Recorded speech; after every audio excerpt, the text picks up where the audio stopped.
Bismillahirrahmanirrahim. Assalamualaikum warahmatullahi wabarakatuh. Alhamdulillah, wassalatu wassalamu ala rasulillah wa ala alihi wa ashabihi wa man tabi'ahum bi ihsanin ila yaumil qiyamah, amma ba'd. Ikhwani wa akhwati rahimani wa rahimakumullah, puji syukur kita panjatkan atas berkat rahmat dan juga hidayah serta taufik dari Allah Subhanahu wa taala.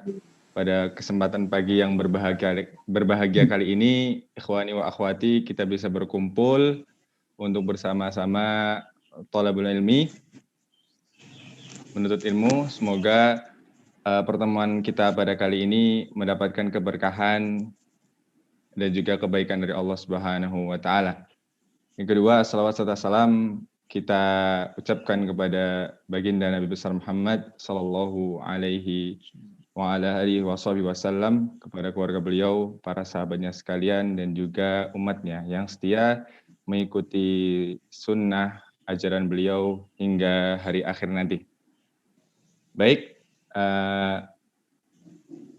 saudara-saudariku yang semoga senantiasa dirahmati Allah Subhanahu wa taala, sebelum kita mulai kajian pada kesempatan kali ini dengan judul atau liqa maftuh ya, pada kesempatan kali ini dengan judul Qiyat Istiqomah Menuntut Ilmu bersama guru kita Ustaz Abu Yazid Nurdin Hafizahullah Ta'ala.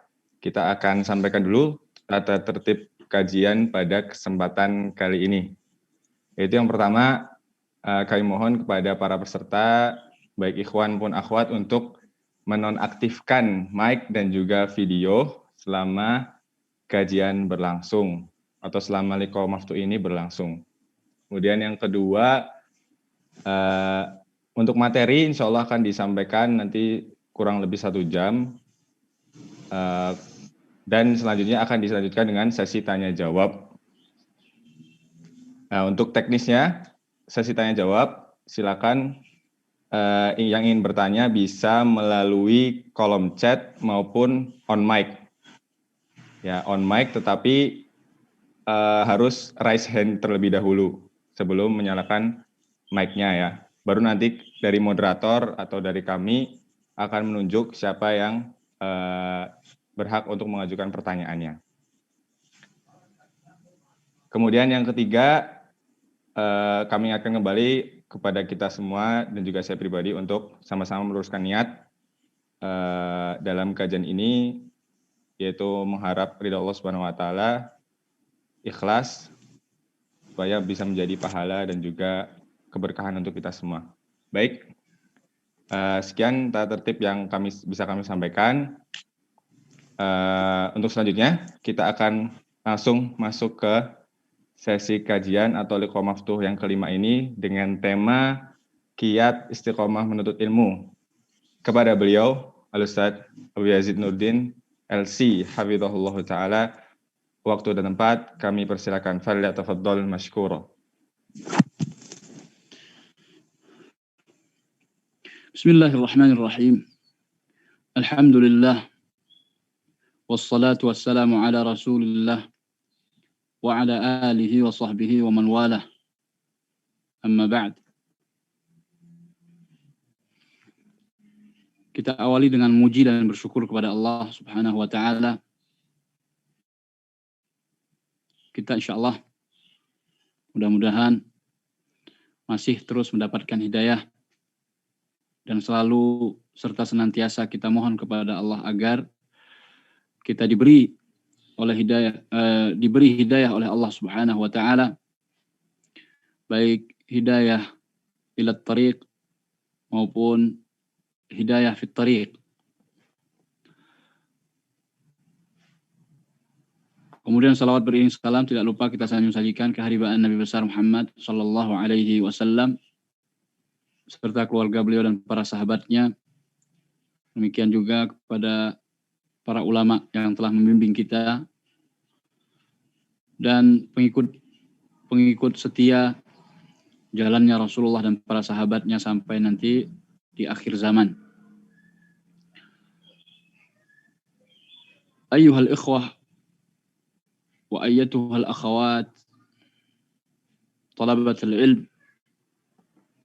rahimani wa rahimakumullah, para penuntut ilmu dimanapun antum dan antunna berada. Allah Subhanahu wa taala berfirman, innal ladzina qalu rabbuna Allah tsumma istaqamu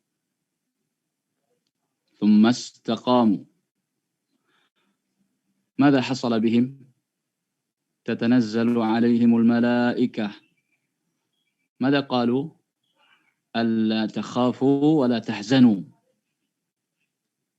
wa abshiru bil jannah allati kuntum tu'adun.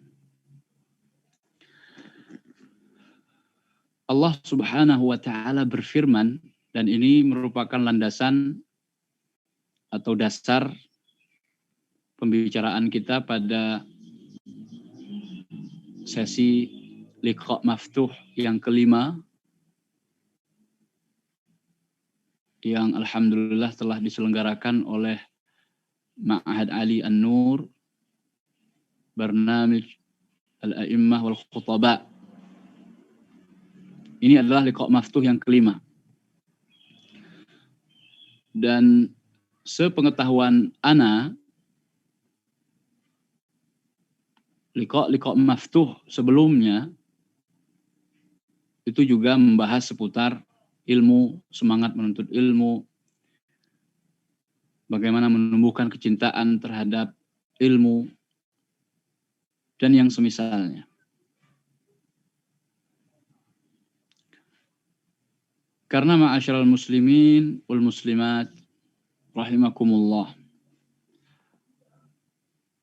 masalah istiqamah adalah masalah yang besar. Adalah masalah yang menyeluruh di dalam sendi-sendi kehidupan beragama kita. Seluruh bab yang ada di dalam pembahasan ad-din wa ulum syariah membutuhkan yang namanya istiqamah. Wabil khusus di hadzal yaum, dan lebih khusus lagi hari ini kita membicarakan bagaimana caranya supaya kita bisa istiqamah di dalam menuntut ilmu. Nah, maka marilah kita mendasari atau melandasi pembahasan kita, dialog kita, diskusi kita, karena liqa maftuh itu maksudnya adalah pertemuan terbuka. Liqa, laqiya, yalqa, liqaan. Bertemu, walaupun secara online, kita bertemu karena Allah dan berpisah pun nanti karena Allah. Maftuh, terbuka. Artinya siapa saja boleh menghadiri pertemuan ini. Dan liqa maftuh secara offline itu biasanya diselenggarakan oleh para ulama, orang alim, dalam rangka memberikan kesempatan kepada tulabnya untuk lebih bisa berkenalan lebih dekat, kemudian lebih akrab, ya. Ini dalam rangka untuk mencairkan suasana antara guru dengan muridnya. Maka diadakanlah liqa maftuh.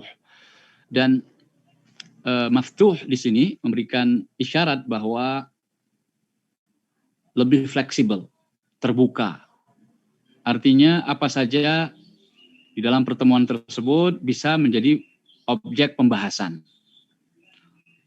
Adapun kita mengkhususkan tema tentang kiat agar istiqomah di dalam menuntut ilmu, ini hanya untuk lebih fokus saja, walaupun tidak berarti bahwa materi ataupun pembahasan yang lain tidak akan kita bahas, tidak. Tapi insya Allah melalui tanya jawab. Sehingga liqa maftuh itu formatnya seharusnya ya lebih banyak tanya jawabnya, lebih banyak diskusinya, lebih banyak ngobrolnya, komunikasi. Oleh karenanya setiap kali ana yang mengisi liqa maftuh, ana menginginkan agar ada interaksi. Jadi walaupun dikatakan tadi oleh moderator bahwa kurang lebih materi nanti akan disampaikan dalam kurun waktu 1 jam ke depan. Nah ini ana tidak mau ana saja yang berbicara, tapi antum juga ana ajak untuk berbicara. Ana ajak untuk diskusi, dialog, maka nanti tidak tertutup kemungkinan akan banyak tanya jawab sebelum sesi tanya jawab itu sendiri resmi dimulai. Jadi sudah mengerti ya, sudah paham apa itu liqa maftuh. Jadi ini adalah sebuah pertemuan yang terbuka dalam rangka untuk lebih mendekatkan di antara kita,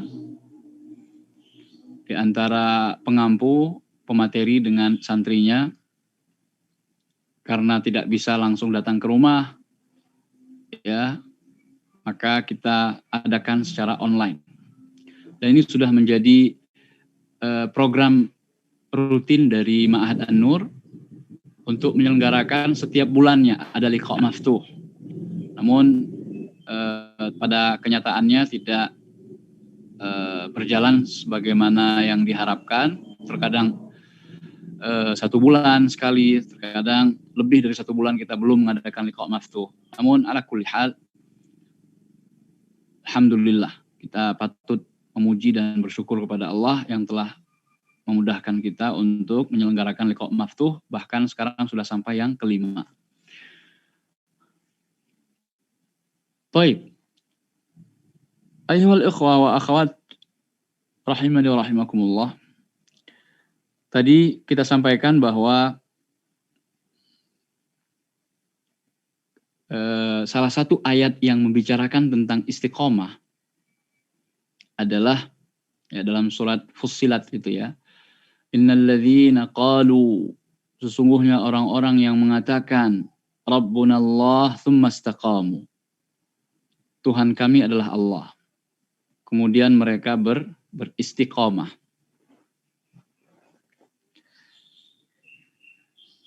Innalladzina qalu Rabbunallah tsumma istaqamu. Nah, kira-kira kita termasuk enggak di ayat itu?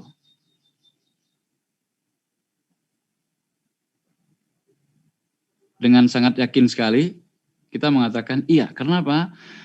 Karena kita mengatakan Rabbi Allah. Orang-orang yang mengatakan bahwasanya Tuhannya adalah Allah. Tsumma istaqamu. Nah, ini dia. Kemudian mereka istiqamah. Apa yang dimaksud dengan istiqamah? Nah, sekarang mafhum istiqamah, konsep istiqamah itu harus kita pahami terlebih dahulu. Mari kita bedah kata-kata istiqamah. Istiqamah berasal dari bahasa Arab, istaqama yastaqimu, istiqamatan. Istaqama. Artinya yang, jadi ini wazannya ya, wazannya istaqama. Siapa yang tahu wazannya? Istiqamah itu polanya atau wazannya mengikuti wazan apa? Ifta'ala. Istaf'ala. Ya, istaf'ala. Jadi asal katanya itu qama. Istaqama itu unsur penyusun yang asli adalah huruf qaf, alif, mim, qama. Kemudian ditambahkan hamzah wasal, i, kemudian sin dan ta. Maka jadilah istaqama. Nah, penambahan 3 huruf ini, alif, sin, dan ta, di dalam wazan sarf, dalam ilmu saraf, ini mengandung makna tuntutan. at-talab. Istaqama yakni talabul qiyam. Talabu al-qiyam. Menuntut untuk melaksanakan, menuntut untuk berdiri. Ya. Maka oleh karenanya di dalam Al-Qur'an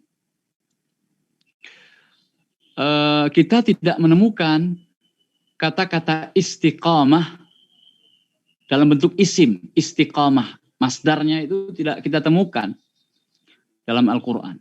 Namun yang kita temukan adalah dalam bentuk fi'il. Contohnya ayat yang tadi baru kita baca. Tsumma istaqamu. Ini fi'ilnya fi'il madhi.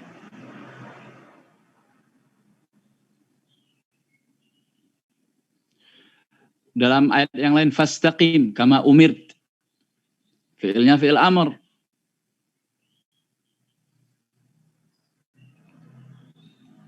Ayyastaqim. Dalam ayat yang lain. Ini fi'ilnya fi'il mudhari. Semuanya materi tentang istiqamah dalam segi lafadz Al-Quran hanya ditemukan dalam bentuk fi'il. Tidak ditemukan dalam bentuk masdar atau isim. Istiqamah. Kata-kata istiqamah itu sendiri kita tidak temukan dalam Al-Quran. Yang kita temukan adalah derivatifnya atau bentuk lainnya. Dan semuanya dalam bentuk fi'il. Ini kalau boleh kita katakan filosofinya seperti apa? Maknanya atau secara tidak langsung seakan-akan Al-Quran ingin mengatakan kepada kita istiqomah itu adalah pembuktian. Lebih kepada pembuktian, bukan sekedar teori. Istiqomah itu harus ditunjukkan dengan amal. Harus ditunjukkan dengan usaha. Bukan hanya teori. Bukan pada tataran nazariyah. Dipikirkan saja, tapi tidak dipraktekkan. Jadi lebih kepada aksi. Innal ladzina qalu rabbuna Allah tsumma istaqamu. Sesungguhnya orang-orang yang mengatakan bahwasanya Tuhan kami adalah Allah, ini maksudnya adalah Rabbuna Allah. Ketika kita mengatakan Tuhan kita Allah, Rabb sebagai rububiyah yang telah menciptakan kita, yang telah memberikan rezeki kepada kita, yang telah menghidupkan kita, yang telah mengadakan kita dari tidak ada, kemudian nanti yang akan matikan kita, yang mengatur alam semesta ini, mengatur juga takdir kita dan lain sebagainya. Semuanya di tangan Allah Subhanahu wa taala. Maka dialah satu-satunya yang pantas untuk diibadahi. Maka tauhidkanlah dia, Rabbunallah, alladzina qalu Rabbunallah. Tsumma madza yaf'al? Ketika seseorang sudah mengikrarkan bahwasanya Rabb itu adalah Allah, satu-satunya Rabb, maka satu-satunya ilah juga seharusnya Allah saja yang kita ilahkan. Jangan mengilahkan selain Allah. Jadi di sana ada tauhid rububiyah dan ada tauhid uluhiyahnya. Maka kemudian yang harus dilakukan adalah istiqamah. Tsumma istaqamu. Nah, tadi kita katakan bahwasanya akar kata dari istiqamah itu adalah qama, qiyam. Melakukan sesuatu. Melaksanakan apa yang menjadi konsekuensi dari perkataan Rabbunallah.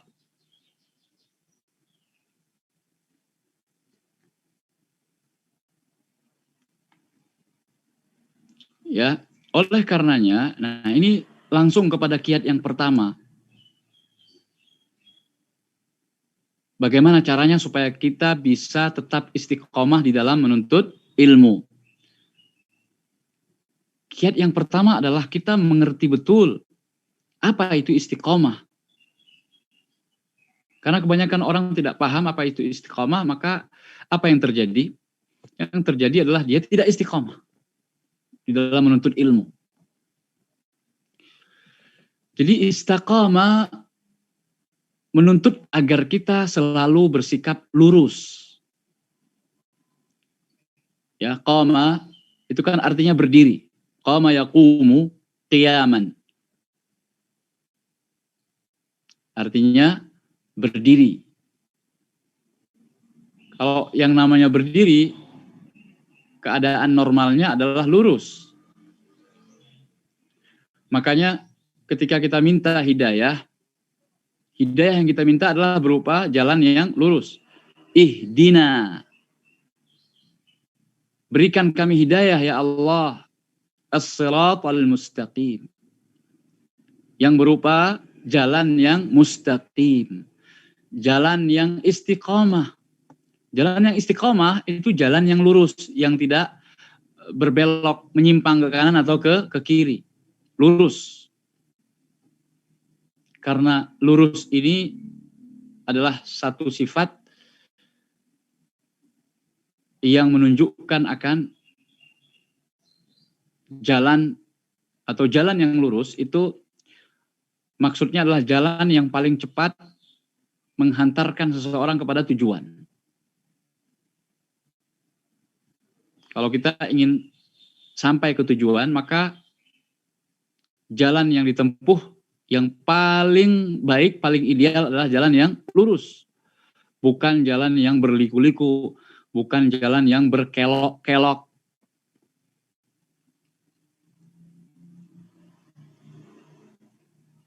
Jalan yang lurus saja, seseorang itu belum tentu bisa sampai ke tujuan sebagaimana yang dia harapkan. Ini jalan yang lurus. Apalagi jalan yang berliku-liku, jalan yang berkelok-kelok. Biasanya orang yang cari jalan-jalan yang berkelok-kelok itu dalam rangka untuk sesuatu yang lain. Walaupun bisa menghantarkan dia ke tujuan. Atau yang disebut dengan jalan alternatif, ya. Namun lebih besar peluangnya untuk tersesat.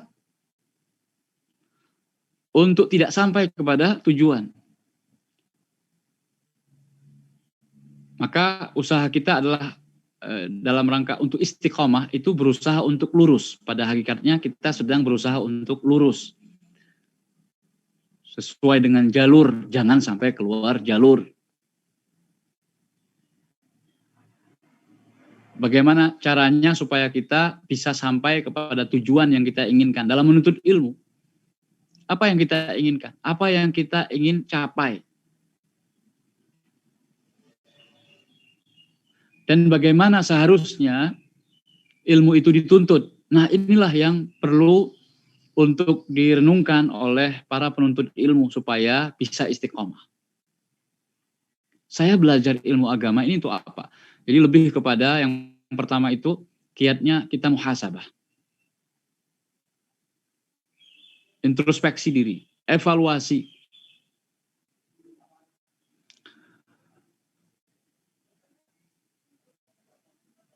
Tujuan kita menuntut ilmu untuk apa?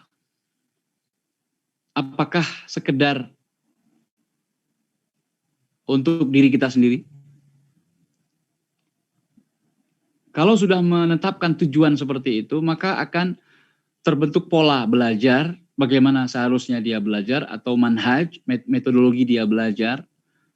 Ini dari tadi hasil muhasabah, hasil kita introspeksi dan evaluasi. Karena ana yakin sekali, antum semua yang ada dan hadir di liqa ini adalah para penuntut ilmu yang sudah terjun ke dunia menuntut ilmu. Baik tingkatannya pemula, intermediate, ataupun advance.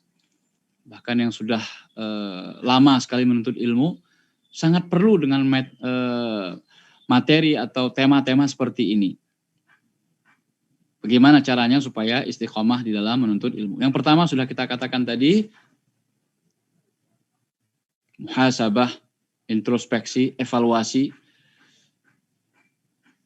Untuk apa kita menuntut ilmu.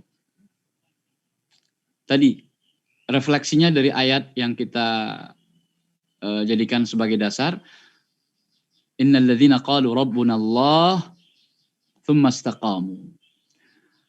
Sesungguhnya orang-orang yang mengatakan bahwasanya Rabb kami adalah Allah, kemudian mereka istiqamah. Begitu pula harus kita terapkan di dalam menuntut ilmu. Sesungguhnya orang-orang yang sudah menyatakan bahwasanya jalan kami adalah jalan menuntut ilmu syar'i, ilmu agama. Kemudian mereka istiqamah. Kalau kita sudah menyatakan, mengikrarkan bahwa kita serius belajar, kita benar-benar ingin menjadi bagian dari pewaris para nabi, kita ingin mengambil jatah warisan kita dari yang ditinggalkan oleh Nabi kita Muhammad Sallallahu Alaihi Wasallam, yaitu berupa ilmu agama. Kalau kita serius, kalau kita benar-benar, maka insya Allah kita akan terdorong untuk melakukan suatu hal yang kita sebut dengan istiqomah. Maka kita berusaha untuk tetap lurus di dalam menuntut ilmu ini. Karena kita sudah nyatakan, Rabbuna Allah. Wa kadzalika qad qulna tariquna tariqul ilm. Jalan kita adalah jalan ilmu, menuntut ilmu. Maka kita harus istiqomah.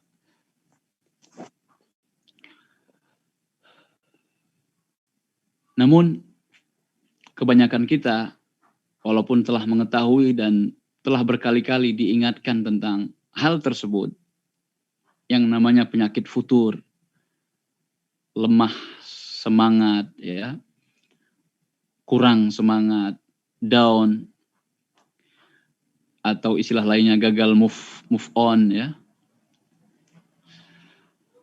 nggak bisa bergerak, nggak produktif, maunya main terus, main game, ada waktu slow malah digunakan untuk hal-hal yang tidak ada manfaatnya. Padahal talibul ilm, padahal dai, padahal ustadz menggunakan waktu untuk hal-hal yang tidak bermanfaat. Padahal dia tahu kalau jalannya adalah jalan menuntut ilmu, maka sebisa mungkin dia tidak membuang waktunya kecuali untuk hal-hal yang bermanfaat. Tetapi kenyataan itu terjadi.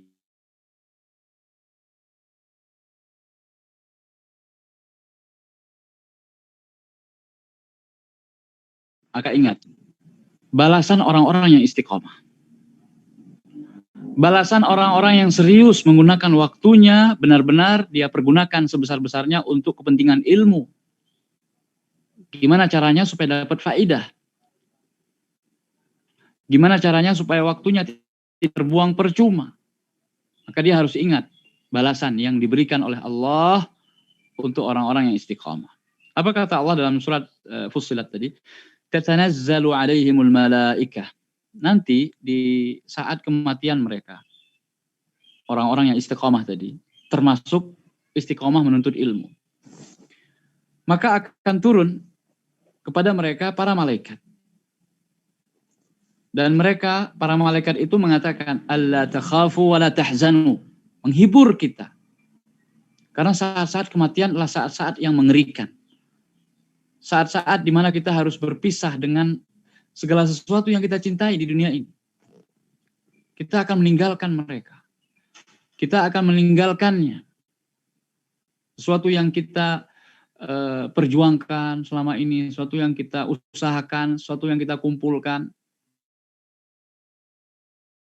suatu saat akan kita tinggalkan. Maka ketika kita menghadapi yang namanya kematian, kita akan dihibur oleh para malaikat. Nah, ini untuk orang-orang yang istiqomah. Istiqomah berada di atas jalan yang benar, jalan yang lurus. Alla takhafu wa la tahzanu.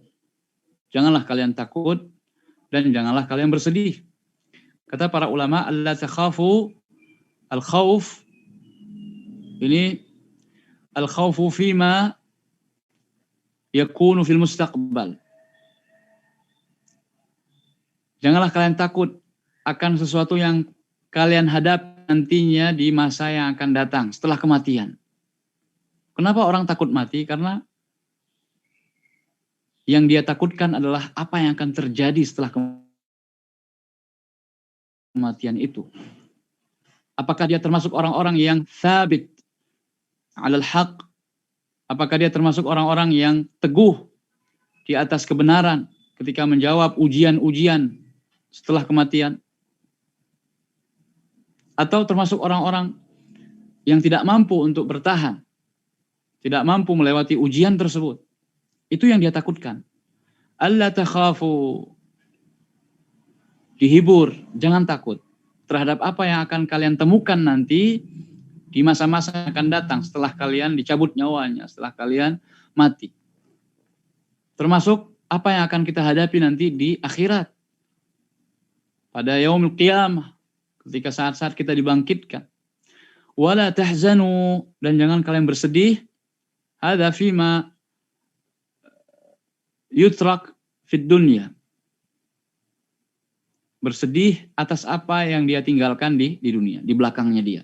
Jadi alla takhafu, khauf ala al-amam, yang depan, wala tahzanu, al-hazan ala ma fat, al-khalf, belakang. Bersedih atas apa yang ditinggalkannya di belakangnya. Yaitu dari anak istri, kemudian keluarga, kemudian orang-orang atau kekasih yang dia cintai, harta yang dia kumpulkan. Bersedih, mau diapakan nanti itu, mau jadi apa? Bersedih. Kalau orang soleh, maka tidak perlu bersedih, dihibur. Kenapa? Harta orang soleh insya Allah akan bermanfaat baginya. Wa abshiru bil jannah. Nah, ini yang lebih a'zam. Dan bergembiralah kalian dengan surga allati kuntum tu'adun. Yang mana jannah itu telah dijanjikan untuk kalian. Allati kuntum tu'adun. Yang Allah janjikan untuk kalian.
Dunia, kami menjadi wakilmu, kami akan menolong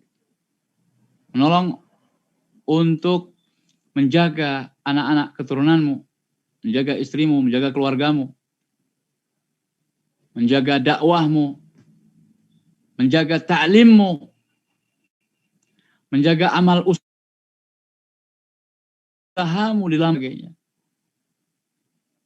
Allah yang akan menjadi penolong kita. Maka jangan khawatir. Yang penting kita serius sekarang menuntut ilmu. Makanya tadi perlu untuk dipertanyakan kepada kita, untuk apa kita menuntut ilmu? Muhasabah ini sangat penting sekali. Kiat yang sangat besar yang harus dilakukan oleh seorang penuntut ilmu, rajin-rajinlah bermuhasabah. Introspeksi. Nahnu awliya'ukum fil hayatid dunya wa fil akhirah. Begitu pula dalam menuntut ilmu, kita harus yakin ada penolong diri kita.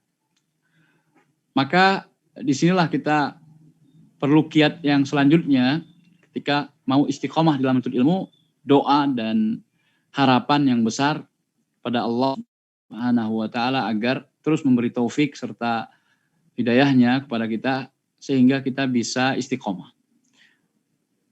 Al-istiqamah labudda minal aun minallah subhanahu. Supaya tidak bisa lepas dari pertolongan Allah Subhanahu wa taala. Maka mintalah kepada Allah Subhanahu wa taala agar istiqomah. Makanya kita kan sering mengatakan mudah-mudahan istiqomah ya. Itu mudah-mudahan istiqomah maksudnya mudah-mudahan Allah Subhanahu wa taala memberikan kamu istiqomah. Saya berdoa, saya berharap agar kamu mendapatkan hidayah itu, agar kamu mendapatkan petunjuk atau taufik dari Allah supaya istiqamah. Itu maksudnya. Walakum fiha, yakni fil jannah. Dan bagi kalian di dalamnya, dalam surga, ma tashtahi anfusukum. Apa yang kalian inginkan. Walakum fiha ma tadda'un.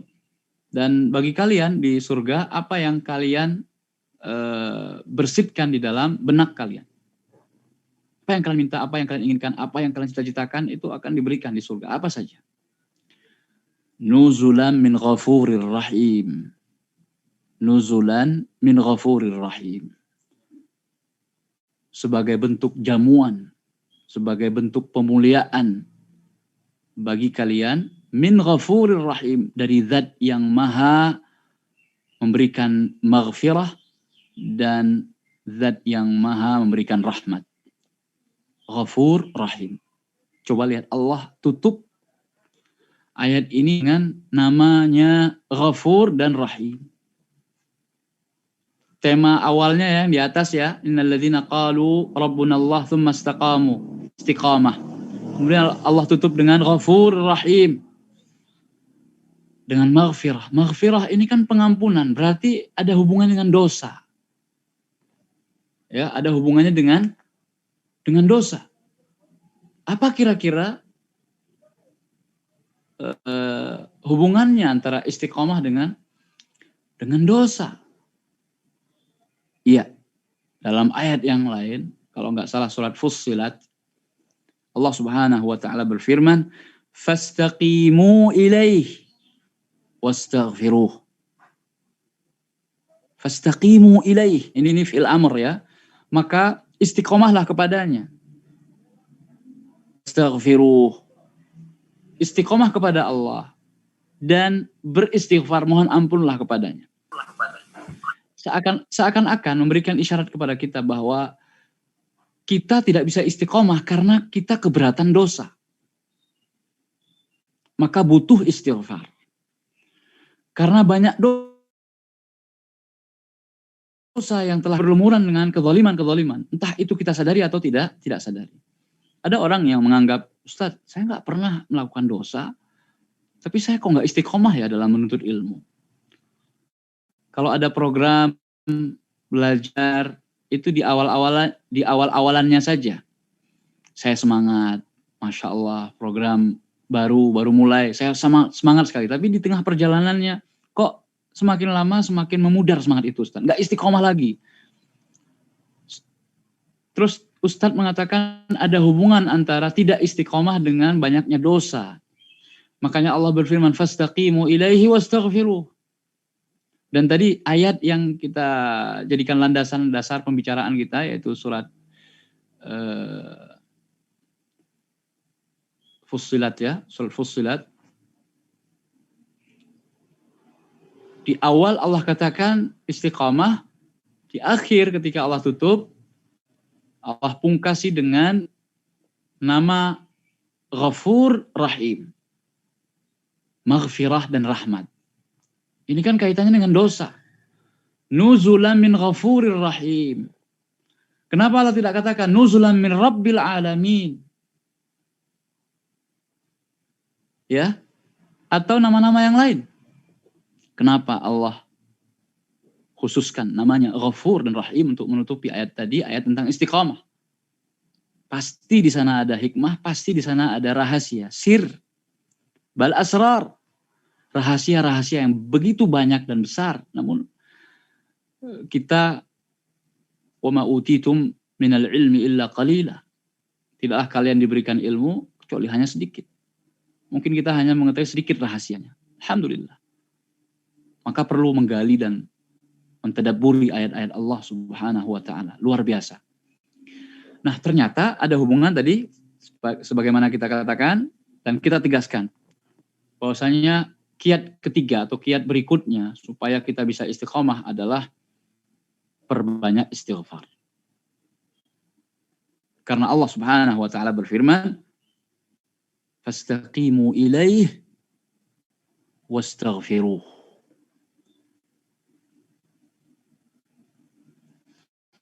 Maka istiqomahlah kalian kepadanya, yaitu beribadah kepada Allah.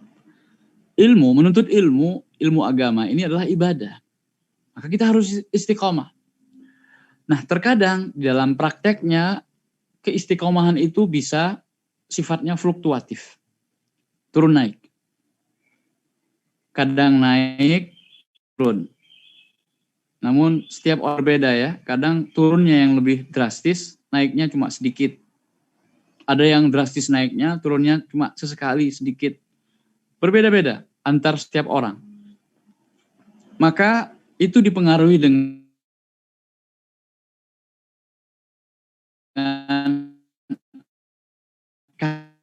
kadar dosa dan kezaliman yang ada pada dirinya, itu pasti. Jadi melakukan dosa, tapi kenapa tidak istiqomah?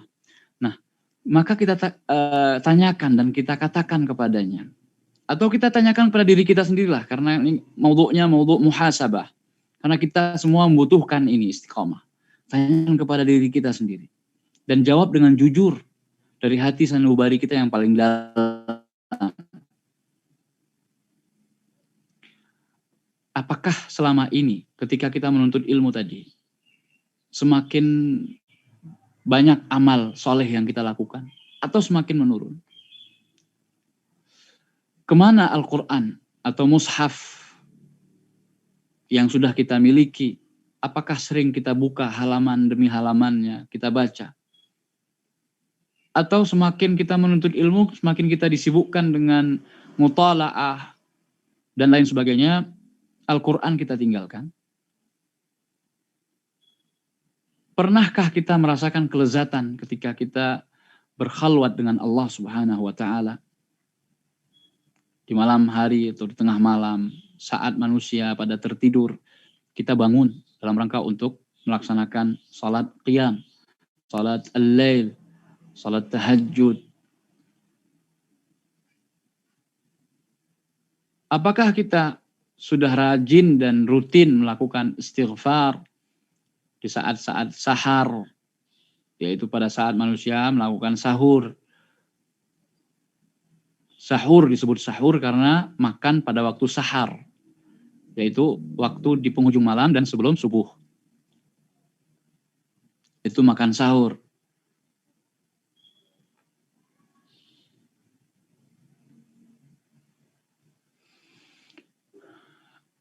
Kemana kelezatan-kelezatan itu? Sudah pernahkah kita menangis ketika kita sholat? Baik itu sholat wajib maupun sholat yang sunnah. Ketika mendengarkan ayat-ayat Allah, firman-firman Allah dibacakan, dilantunkan. Apakah kita meresapi maknanya? Kemana kelezatan itu? Dicabut oleh Allah Subhanahu wa taala dari hati kita misalnya. Nah, itu merupakan uqubah, hukuman kepada diri kita karena kita telah melakukan sebuah kezaliman. Pasti Allah tidak mungkin menghukum kita seperti itu kalau kita tidak berbuat zalim. Mana hak-hak yang seharusnya kita tunaikan? Kewajiban-kewajiban yang harus kita jalankan. Sudahkah kita laksanakan dengan baik? Kewajiban kita sebagai anak misalnya pada orang tua, khususnya yang jauh dari orang tuanya. Bagaimana kita menempatkan atau memposisikan orang tua kita? Apakah mereka di posisi yang sangat kita muliakan? Atau di posisi yang bahkan lebih rendah daripada orang lain? Bukankah ini sebuah kezaliman?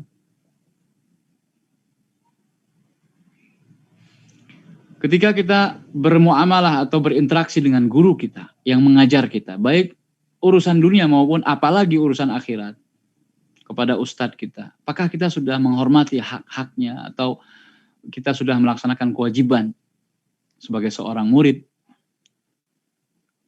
Ini yang perlu kita tanyakan kepada diri kita masing-masing. Kemudian, sudahkah kita menunaikan hak ilmu yang tadi kita pelajari? Apakah ilmu itu hanya sekedar jadi wawasan kita? Mana prakteknya? Dan ini juga perlu Ana singgung ya sebelum masuk sesi tanya jawab nanti, bahwasanya istiqomah ini di atas 2 rukun. Ada 2 rukun istiqomah. Al-ilmu wal amal. Jadi supaya kita tetap istiqomah, kita harus menuntut ilmu sebenarnya. Ini istiqomah dalam konsep yang lebih umum, yang lebih global. Orang mau istiqomah dalam masalah agama, maka dia harus, rukun yang pertama itu adalah mengilmui atau berilmu, menuntut ilmu, belajar. Nah terkadang, sekarang masalahnya adalah lebih khusus lagi, lebih spesifik. Di dalam menuntut ilmu itu kadang-kadang kita nggak istiqomah. Kenapa? Karena kita nggak merasa butuh dengan ilmu tersebut. Coba kalau kita udah serius, artinya kita sudah menyatakan bahwa jalan kami itu, jalan hidup kami itu adalah menuntut ilmu, talabul ilm. Sebagaimana tadi, Rabbunallah, alladzina qalu, innalladzina qalu Rabbunallah. Apakah ini maksudnya hanya berkata saja tapi tanpa bukti? Enggak. Tentu bukan itu yang diinginkan oleh Allah. Alladzina qalu innalladzina qalu rabbunallah humul mu'minun. Tsumma istaqamu. Kemudian mereka tetap berada di atas jalan kebenaran tersebut, yaitu rabbunallah. Begitu pula tetap serius belajar agama, menuntut ilmu. Jangan ketika misalnya ini waktunya luang, senggang, maka menuntut ilmu. Ketika waktunya tidak ada, kemana prioritas ilmu tadi kita jatuhkan? Ini yang membuat kita tidak semangat. Jadi tidak ada istilahnya sekarang, jangan sampai ada lagi istilah setelah kita paham tentang ini, mengatakan ketika diajak misalnya ngaji atau ikut pengajian, halaqah, ta'lim dan lain sebagainya, terus kita jawab, saya tidak punya waktu. Tidak punya waktu untuk belajar. Justru jawabannya atau tanggapannya, kita harus menyisakan atau menyediakan waktu untuk belajar. Ketika antum sekarang sibuk dengan kuliah, sibuk dengan tugas-tugas kuliah, kemudian apalagi yang di masa-masa akhir ya, skripsi dan lain sebagainya. Ya skripsi menyibukkan. Tugas-tugas kuliah juga melelahkan. Namun jangan lupa, kalau di sana ada kewajiban antum yang lebih hakiki dan lebih bermanfaat bagi antum. Fid dunya wal akhirah. Yaitu talabul ilm. Menuntut ilmu agama ini. Gimana caranya supaya antum bisa menjadi seorang yang paham tentang agama. Jangan antum hanya ingin bercita-cita jadi orang yang mengerti dalam masalah dunia, tapi ilmu agamanya jahil. Bodoh terhadap urusan agama sendiri. Jangan sampai seperti itu. Gimana caranya? Ya belajar. Belajar kadang-kadang nggak istiqomah. Ya harus istiqomah. Ya harus istiqomah. Jadi harus bertekad. Punya target. Makanya tadi muhasabah anak kedepankan dalam hal ini. Karena ini yang lebih sisinya, sisi amaliyah atau praktek. Ya, kita harus menetapkan target kita. Saya tujuan belajar apa? Belajar agama ini. Kemudian targetnya apa? Lalu disitulah akan muncul bagaimana cara belajarnya supaya target-target itu bisa tercapai. Maka perlu konsultasi dengan orang-orang yang sudah duluan, lebih dulu berkecimpung dalam dunia tersebut. Dalam hal ini misalnya ustadz atau dai. Nah, ini juga mengandung isyarat kiat yang keempat atau yang berikutnya, bahwa supaya bisa tetap istiqomah kita harus membuat bi'ah, yaitu membentuk komunitas. Ya, sebagaimana, jadi supaya eksis itu kan harus ada komunitas. Artinya kita harus tinggal atau menetap di sebuah komunitas yang bisa menjaga eksistensi kita.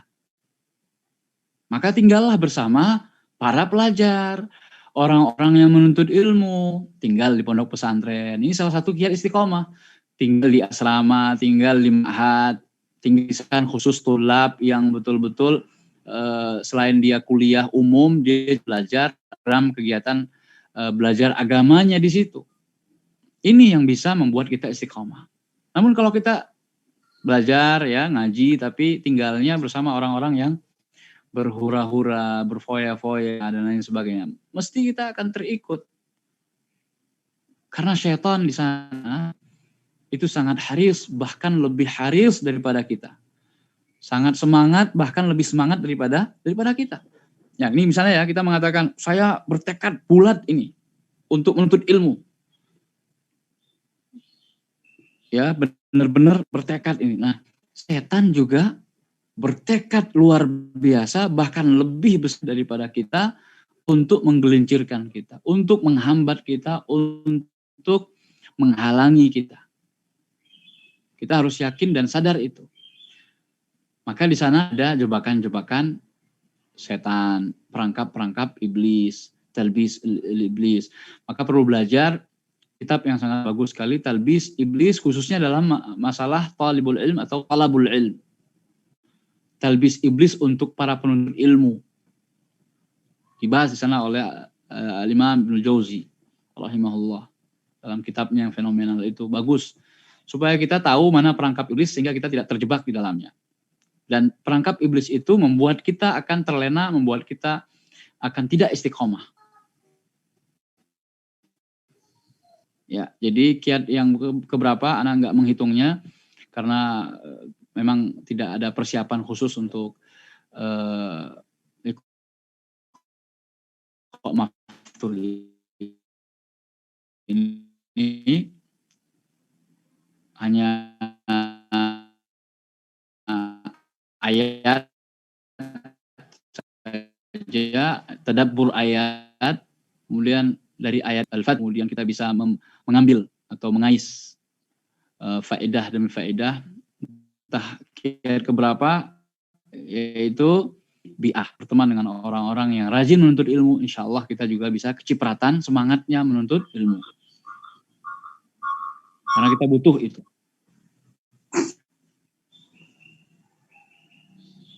Kemudian yang terakhir, kiat yang tidak boleh kita lupakan adalah keikhlasan. Itu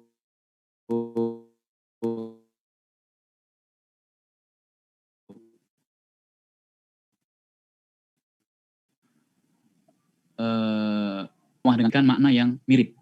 Kalau istiqamah tadi kita katakan berusaha untuk tetap lurus, ikhlas juga khalas, artinya murni, bersih. Jadi memurnikan niat kita di dalam menuntut ilmu. Harus selalu jaga niat dan memperhatikan masalah niat. Ketika istiqomah hilang dari kita atau ada hal-hal yang bisa merusak istiqomah, maka kita perhatikan juga salah satu faktor adalah lihat niat kita atau ikhlas kita sudah berubah atau masih tetap seperti yang dulu, masih murni karena Allah, atau jangan-jangan sekarang sudah ada tendensi atau ke arah yang lain yang menyimpang. Pengen belajar agama supaya apa? Supaya mendapatkan kedudukan di mata masyarakat. Nah, ini sudah nggak benar lagi. Nanti ketika sudah dapat ilmunya, terus ternyata dia tidak mendapatkan kedudukan di masyarakat. Kecewa nggak? Sangat-sangat kecewa. Belajar agama, belajar ilmu, ingin mendapatkan sertifikat. Ternyata di akhir belajarnya ya dapat sertifikat, tapi ternyata sertifikat itu tidak mendapatkan pengakuan misalnya ya. Maka kecewa nggak? Kecewa betul. Tapi orang-orang yang ikhlas karena Allah, mau ada sertifikat, mau tidak ada sertifikat, mau ada ijazahnya, maupun tidak ada ijazahnya, tidak jadi masalah. Ya, nah ini juga ujian bagi keikhlasan seseorang. Misalnya di awal dia belajar ya di sebuah pendidikan yang formal kita katakan, akan diberikan sertifikat atau ijazah. Namun ternyata sesuatu dan lain hal, maka ijazah atau sertifikat yang dulu pernah dijanjikan itu tidak terrealisasi. Nah ini gimana sikap orang tersebut? Maka akan menunjukkan keikhlasannya. Jadi sebenarnya ente sekarang belajar itu untuk cari apa? Cari ijazah, cari pengakuan, cari LC, cari apa? MA, cari doktor agar menjadi doktor. Kalau tidak disebut doktor maka berkurang muruahnya atau berkurang martabatnya. Ini menunjukkan keikhlasan seorang. Ya mungkin hanya itu ya kiat-kiat yang bisa Ana sampaikan dalam rangka supaya tetap semangat, tetap istiqomah di dalam menuntut ilmu. Ya. Mudah-mudahan ada manfaatnya, dan sekarang kita masuk kepada sesi tanya jawab ya, insyaallah. Ana berusaha udah 1 jam dari yang seharusnya, walaupun kita tidak mulai dari jam 9 lewat, walaupun kita tidak mulai dari jam 9 tepat, tapi kita mulai jam 9 lewat tadi ya. Ya, ala kulli hal, sekarang sudah saatnya untuk kita sesi tanya jawab atau diskusi. Tafadhal. Coba ada pertanyaan tertulis tidak? Yang mau bertanya langsung silahkan angkat tangan terlebih dahulu.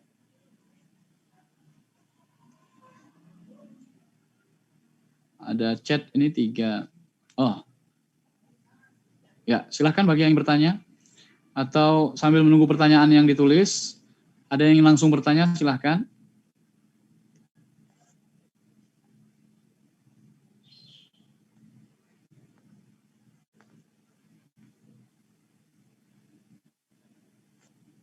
Ustaz.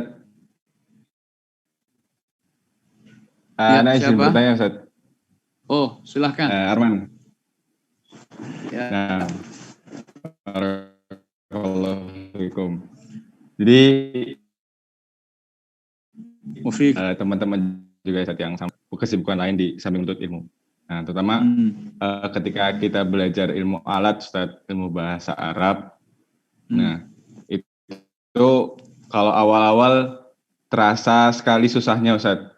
Terasa sekali beratnya dalam belajar bahasa Arab. Nah, gimana sih kiat dari antum atau pandangan antum ya supaya kita bisa terus istiqomah atau terus bisa belajar gitu walaupun memang nggak bisa-bisa gitu, Ustaz. Nah, barakallahu fikum. Ya.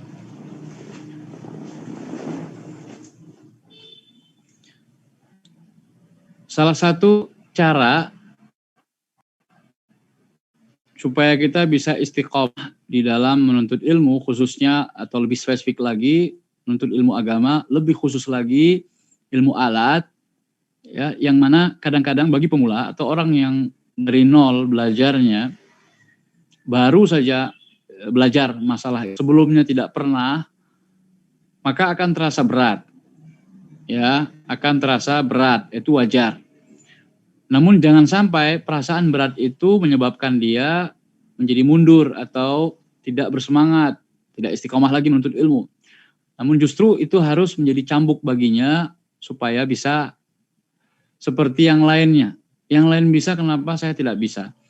Nah, maka salah satu tipsnya atau kiatnya adalah kita membaca sirah para ulama, khususnya ulama-ulama yang dulunya ketika menuntut ilmu, mereka tidak atau kurang diberikan kecerdasan seperti layaknya ulama-ulama yang cerdas-cerdas yang seperti kita ketahui Imam Syafi'i ya, imam-imam yang lain, Imam Bukhari yang hafalannya luar biasa. Nah, kita nggak seperti itu, maka kita cari sirah-sirah atau biografi dari ulama-ulama yang cara belajarnya itu kurang lebih kayak kita gitu, kayak kita yang merasa berat.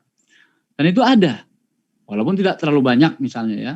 Seperti Imam Ar-Rabi' ibn Sulaiman Al-Muradi, yang insya Allah profil atau biografi beliau akan Ana bahas di bulan Februari, insya Allah di Sabtu keempat bulan Februari, biiznillah di Masjid Agung, ba'da maghrib, kajian sirah ulama. Nah, itu kita akan angkat insya Allah sirah beliau. Kenapa dengan beliau? Ar-Rabi' bin Sulaiman Al-Muradi adalah salah satu murid Imam Syafi'i yang ketika belajarnya dulu, ini termasuk yang paling lambat.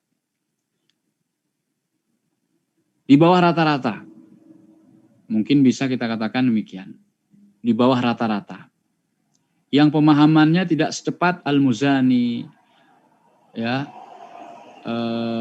dan murid-muridnya Imam Syafi'i yang lain. Al-Karabisi, ya. Dan masih banyak lagi murid-muridnya Imam Syafi'i yang unggul. Nah, namun ada satu, ini namanya Ar-Rabi' bin Sulaiman Al-Muradi. Sampai-sampai Imam Syafi'i mengatakan, kalaulah ilmu itu berupa makanan, maka saya akan menyuapkannya kepadamu.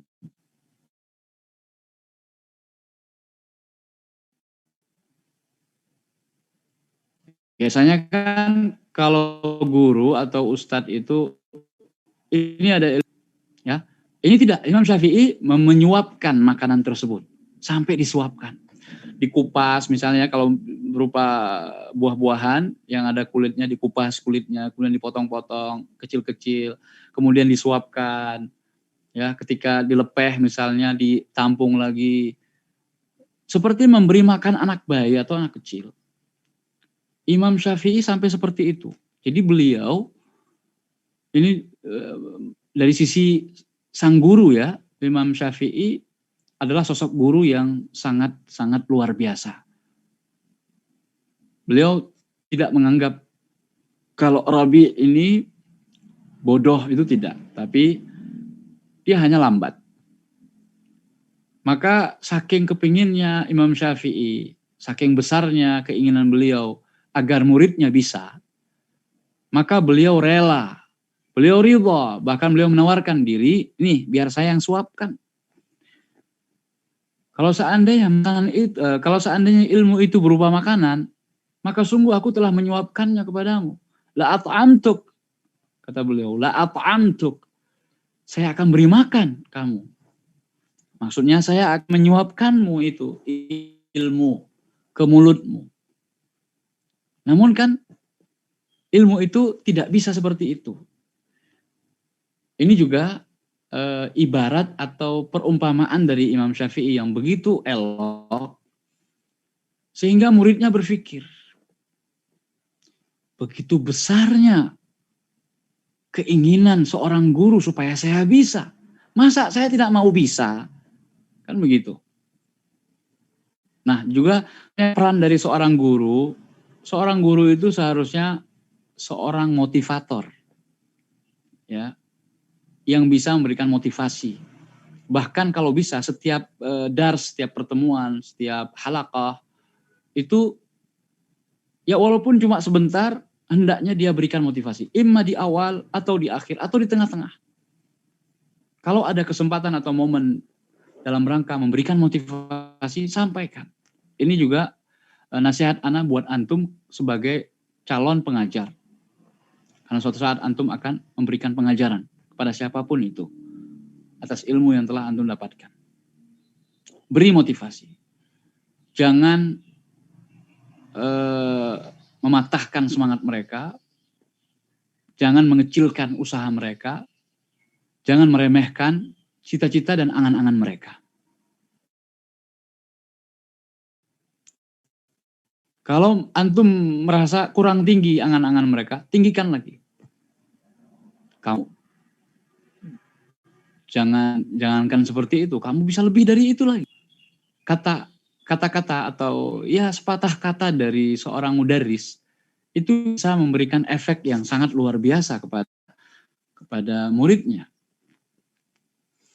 Jadi sekali lagi ini peran dari seorang guru jelas ya, tapi gimana kiat dari murid itu sendiri atau kita sebagai thalibul ilmi untuk mensiasati tadi kita merasa berat di ilmu alat, nggak bisa di awal, maka ikuti program yang sama di lain waktu.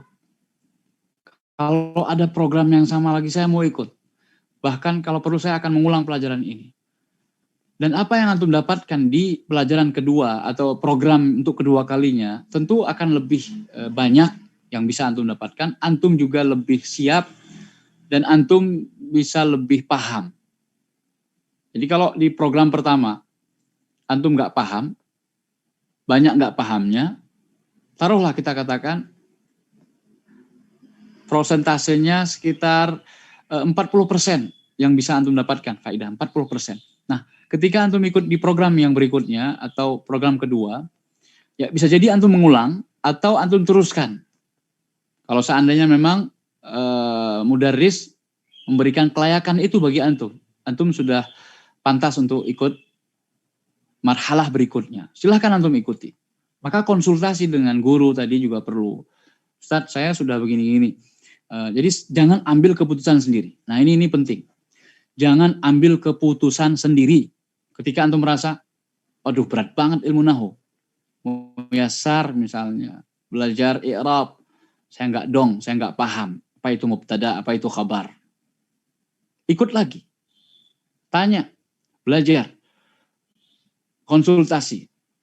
Ustadz, gimana? Ana kurang paham masalah ini. Terus ada program begini, apakah Anda ikuti atau tidak? Jadi bertanya kepada ahlinya. Jangan buat keputusan sendiri. Ketika merasa berat, sudahlah, saya mending jadi syahid saja daripada meneruskan jihad ini misalnya. Ya. Ini kita umpamakan ikut Badar ya, bahasa Arab dasar. Nah itu ibaratnya sebuah peperangan yang pertama sekali dilakukan oleh kaum muslimin, maka Badar itu dasar gitu ya, bahasa Arab dasar. Maka lebih memilih untuk syahid di tengah jalan. Ini bukanlah keputusan yang tepat. Biasa itu ketika sudah nggak datang 1 kali 2 kali pertemuan, maka akan terasa lebih berat, betul. Dan itu kenyataan ya. Tapi jangan menghilang dari peredaran, jangan menghilang dari orbit, berusaha untuk tidak dilihat ustadznya, berusaha untuk tidak ketemu sama mudarrisnya. Kenapa? Karena malu. Jangan. Justru itu merugikan diri antum sendiri. Tetap bertemu. Terima komentar dan tanggapan dari ustadznya atau sindiran bahkan kalau emang ustadznya kadang-kadang suka nyindir. Ya, nggak masalah. Mudah-mudahan dari sindiran itu atau tanggapan tadi, komentar tadi bisa membuat kita lebih termotivasi untuk belajar. Dan ana rasa serta ana yakin tidak ada ustadz yang menjatuhkan semangat antum atau menjatuhkan mental antum. Justru ustadz-ustadz yang ada yang ana kenal sangat menginginkan antum itu bisa, sehingga ikuti terus program demi program belajar. Tentunya, makanya tadi kita perlu memilih guru ya. Nah, guru ada 2 syarat, yang ini selalu Anda sampaikan. Cari guru yang memiliki 2 kriteria. Yaitu yang pertama, guru mutqin dan nasih. Guru yang mutqin itu artinya guru yang betul-betul ahli di bidang tersebut. Jadi kalau antum mau belajar cari guru yang paling ahli dalam masalah yang ingin antum pelajari. Kalau nggak dapat, ya sedapatnya.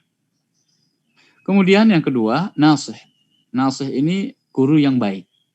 Artinya niatnya baik, tulus, mengajarkan kita dengan penuh amanah, ya menggunakan waktu, misalnya waktu pelajarannya 1 jam, ya 1 jam. Kecuali kalau ada uzur, ustadznya mohon maaf lebih awal, ya.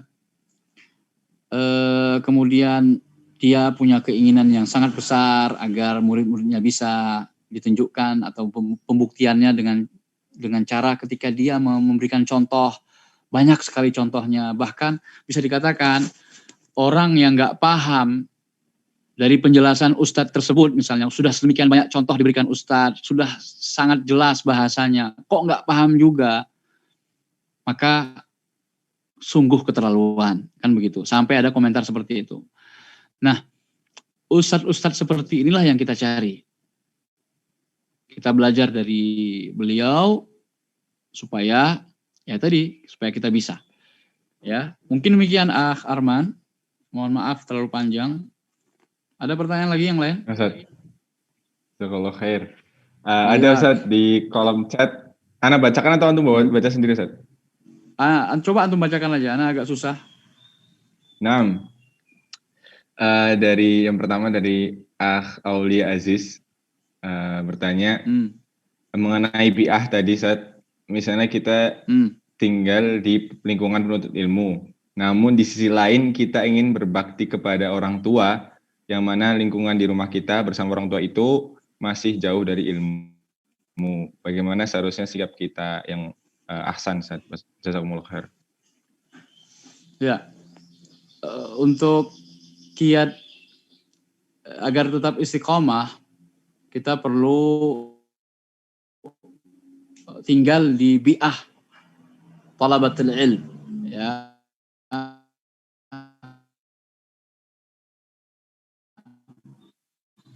Untuk selalu berbakti ini tidak bertentangan. Ana kira ini tidak bertentangan, ya. Jadi antum bisa tetap mencari bi'ah atau komunitas yang juga memungkinkan antum tetap bisa akses berada di lingkungan orang tua antum atau dekat dengan mereka. Ya tentunya dengan musyawarah dengan mereka, ya, cari solusi. Saya mau belajar. Nah, belajar itu butuh bi'ah, butuh komunitas, butuh tempat yang kondusif untuk belajar. Nah, kira-kira di mana Bapak, Ibu? Mungkin mereka akan memberikan masukan, ya. Karena kalau tetap tinggal di rumah seperti ini, lingkungan, apalagi ya, misalnya pembelajaran secara online. Nah, ini dikeluhkan oleh banyak santri, khususnya yang menghafalkan Al-Quran. Karena lingkungan menghafal Al-Quran di ma'had, di pesantren, itu berbeda jauh dengan lingkungan menghafal Al-Quran di rumah. Bahkan di rumah itu memang tidak kondusif sama sekali untuk belajar, untuk menghafal Al-Quran terutama. Apalagi orang-orang tua yang kurang perannya di dalam pendidikan anak. Yang tidak mau tahu, yang cuek. Anaknya itu sedang belajar sebenarnya di pesantren, cuma karena online maka dia tidak di pesantren, dia di rumah. Seharusnya orang tua harus mengkondisikan, jangan malah orang tua itu menjadi penghambat. Disuruh ke sana, disuruh ke situ, ada acara kondangan, acara ini, antar sana, antar sini. Jadi ini yang menyebabkan, ya. Jadi benar juga ketika ada seorang yang memang dilematis dalam masalah ini, inginnya tinggal di lingkungan penuntut ilmu, tapi dia juga ingin berbakti kepada orang tuanya. Orang tuanya masih ada, masih hidup dan membutuhkan dia misalnya. Lain halnya dengan orang tua yang punya banyak anak,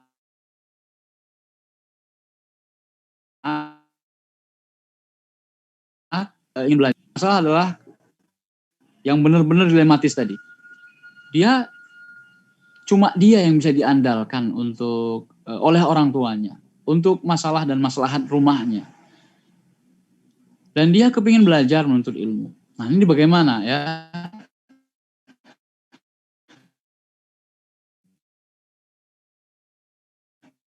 Bagaimana seharusnya sikap? Jadi saya pertama mengatakan, anak kira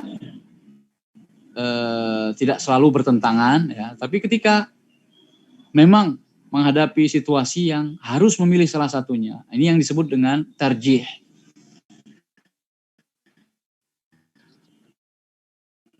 Tadi yang pertama kita katakan, artinya dua-duanya bisa kita laksanakan, yaitu tetap bisa belajar dan tetap bisa berbakti kepada dua orang tua. Kalau tidak bisa, maka kita pilih yang lebih utama, yaitu tetap tinggal bersama orang tua. Namun konsekuensinya Ustadz, kita bisa tidak istiqomah nanti dalam menuntut ilmu. Maka kita katakan fattaqullaha mastata'tum. Bertakwalah kepada Allah semampu kalian.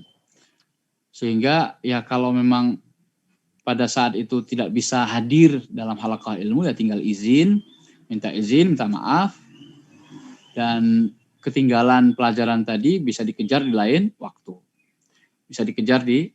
waktu. Dan ini juga sekaligus tadi menunjukkan keseriusan kita dalam belajar. Ketika lingkungannya seperti itu. Nah, kalau seseorang itu memang sudah menyatakan dan mengikrarkan innal ladzina qalu rabbunallah tsumma istaqamu, maka dia juga harus mengatakan hal yang sama. Serius enggak belajarnya? Kalau memang serius dalam menuntut ilmu syar'i ini dan kita merasa butuh dengan ilmu tadi, tentu kita akan mencari. Ketika tidak mendapatkan dalam sebuah kondisi, kita akan cari di kondisi yang lain. Ya, demikian. Pertanyaan yang lain? Nah, Ustaz, izin baca pertanyaan yang lain dari Ukhtina Maryani. Ustaz, tadi disebutkan bahwa 2 rukun istiqomah adalah ilmu dan amal. Bagaimana kita bisa ilmu yang kita dapat itu bisa kita amalkan, bukan hanya sekedar di catatan atau hafalan saja. Nah, Ustaz. Ya, rukun istiqomah adalah ilmu dan amal. Sahih. Lalu gimana caranya supaya ilmu itu bukan hanya sebagai catatan atau hafalan gitu ya? Maka harus dipraktekkan. Tadi harus diamalkan. Sesudah kita ilmui, maka diamalkan. Bagaimana bentuk pengamalannya? Maka tergantung atau disesuaikan dengan karakteristik dari ilmu tadi. Contoh, sekarang antum belajar tajwid. Ya, ada salah satu materi atau halaqah zikir atau halaqah ilmu antum mengikuti majelis-majelis tajwid, tahsin Al-Quran. Maka ketika antum sudah dapatkan ilmunya, antum praktekkan. Bagaimana cara mempraktekannya? Antum menjadi imam. Atau antum mengajari anak-anak yang lebih kecil daripada antum, TPQ. Antum sebagai mahasiswa mengelola sebuah TPQ. Ya, situlah antum mempraktekkan ilmu antum. Contoh yang lain misalnya ilmu tentang keutamaan dakwah. Antum mengikuti pengajian, di sana disebutkan tentang ayat-ayat, hadis-hadis yang menyatakan bahwasanya dakwah itu adalah amal yang sangat mulia. Nah, kenapa tidak dipraktekkan? Bagaimana caranya antum mempraktekkan itu? Dakwahi orang. Gimana caranya berdakwah? Sangat luas dan sangat banyak sekali. Antum ngobrol misalnya ya sesama ikhwan misalnya atau sesama akhwat dengan sesamanya ngobrol-ngobrol. Nah, ada bisa disinggung dalam masalah agama, sampaikan atau sebutkan tata cara adab misalnya ya sama ummahat ngobrol-ngobrol ngomongin tentang keadaan rumah tangganya, bagaimana manajemen rumah tangga dan sebagainya. Nah, di situ kita sebagai seorang istri ngomong gitu ya. Kita sebagai seorang istri harusnya seperti ini. Kita sudah tahu fikih rumah tangga itu. Kalau ada masalah cekcok dan lain sebagainya, suami kok pulang-pulang agak marah, mungkin sikapnya marah itu karena kesalahan kita. Maka kita harus yang duluan meminta maaf. Jangan merasa tinggi, jangan merasa kita lebih harus dimuliakan. Kita kan istri, kita udah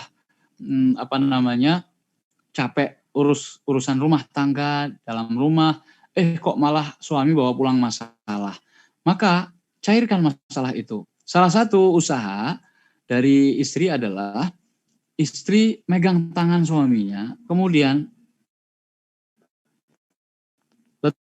letakkan di atas ubun-ubun atau di atas kepalanya sambil mengatakan ya zauji misalnya ya, atau panggilan-panggilan kasih sayang di antara mereka berdua, panggilan mesra dan lain sebagainya. Saya tidak akan bisa tidur dengan nyenyak kalau engkau tidak memaafkan apa kesalahan saya. Kalau engkau tidak memberitahukan apa salah saya. Kok tiba-tiba Mas berubah, abang kok kelihatan nggak enak, kenapa marah, kenapa? Jadi apa saya yang salah? Apa masakannya kurang enak, kurang berkenan di hati abang? Ini misalnya ya, contoh saja. Nah, ini sudah jarang sekali dipraktekkan oleh kebanyakan istri, ya, jarang sekali. Padahal ini ilmu yang mungkin sudah didapatkan sebelum dia menikah, sudah bertahun-tahun dia dapatkan sebelum dia masuk ke mahligai pernikahan. Tapi terkadang tidak dipraktekkan, atau kadang-kadang dipraktekkan, tapi di awal-awal, ketika belum punya anak. Tapi ketika anaknya udah banyak, kemudian tagihan-tagihan semakin banyak, tagihan listrik, tagihan air, tagihan ini, belanjanya istri, sudah semakin kurang duitnya atau uang penghasilan suami dan lain sebagainya, maka berkurang juga kasih sayang itu. Sebagaimana kata pepatah, ada uang abang sayang, nggak ada uang abang ditendang. Yang seperti ini yang terjadi, maka ya kemana ilmunya? Kenapa tidak dipraktekkan? Kenapa tidak diterapkan? Jadi sebenarnya butuh aksi dari kita. Setiap ilmu yang telah kita dapatkan butuh aksi supaya kita bisa istiqomah.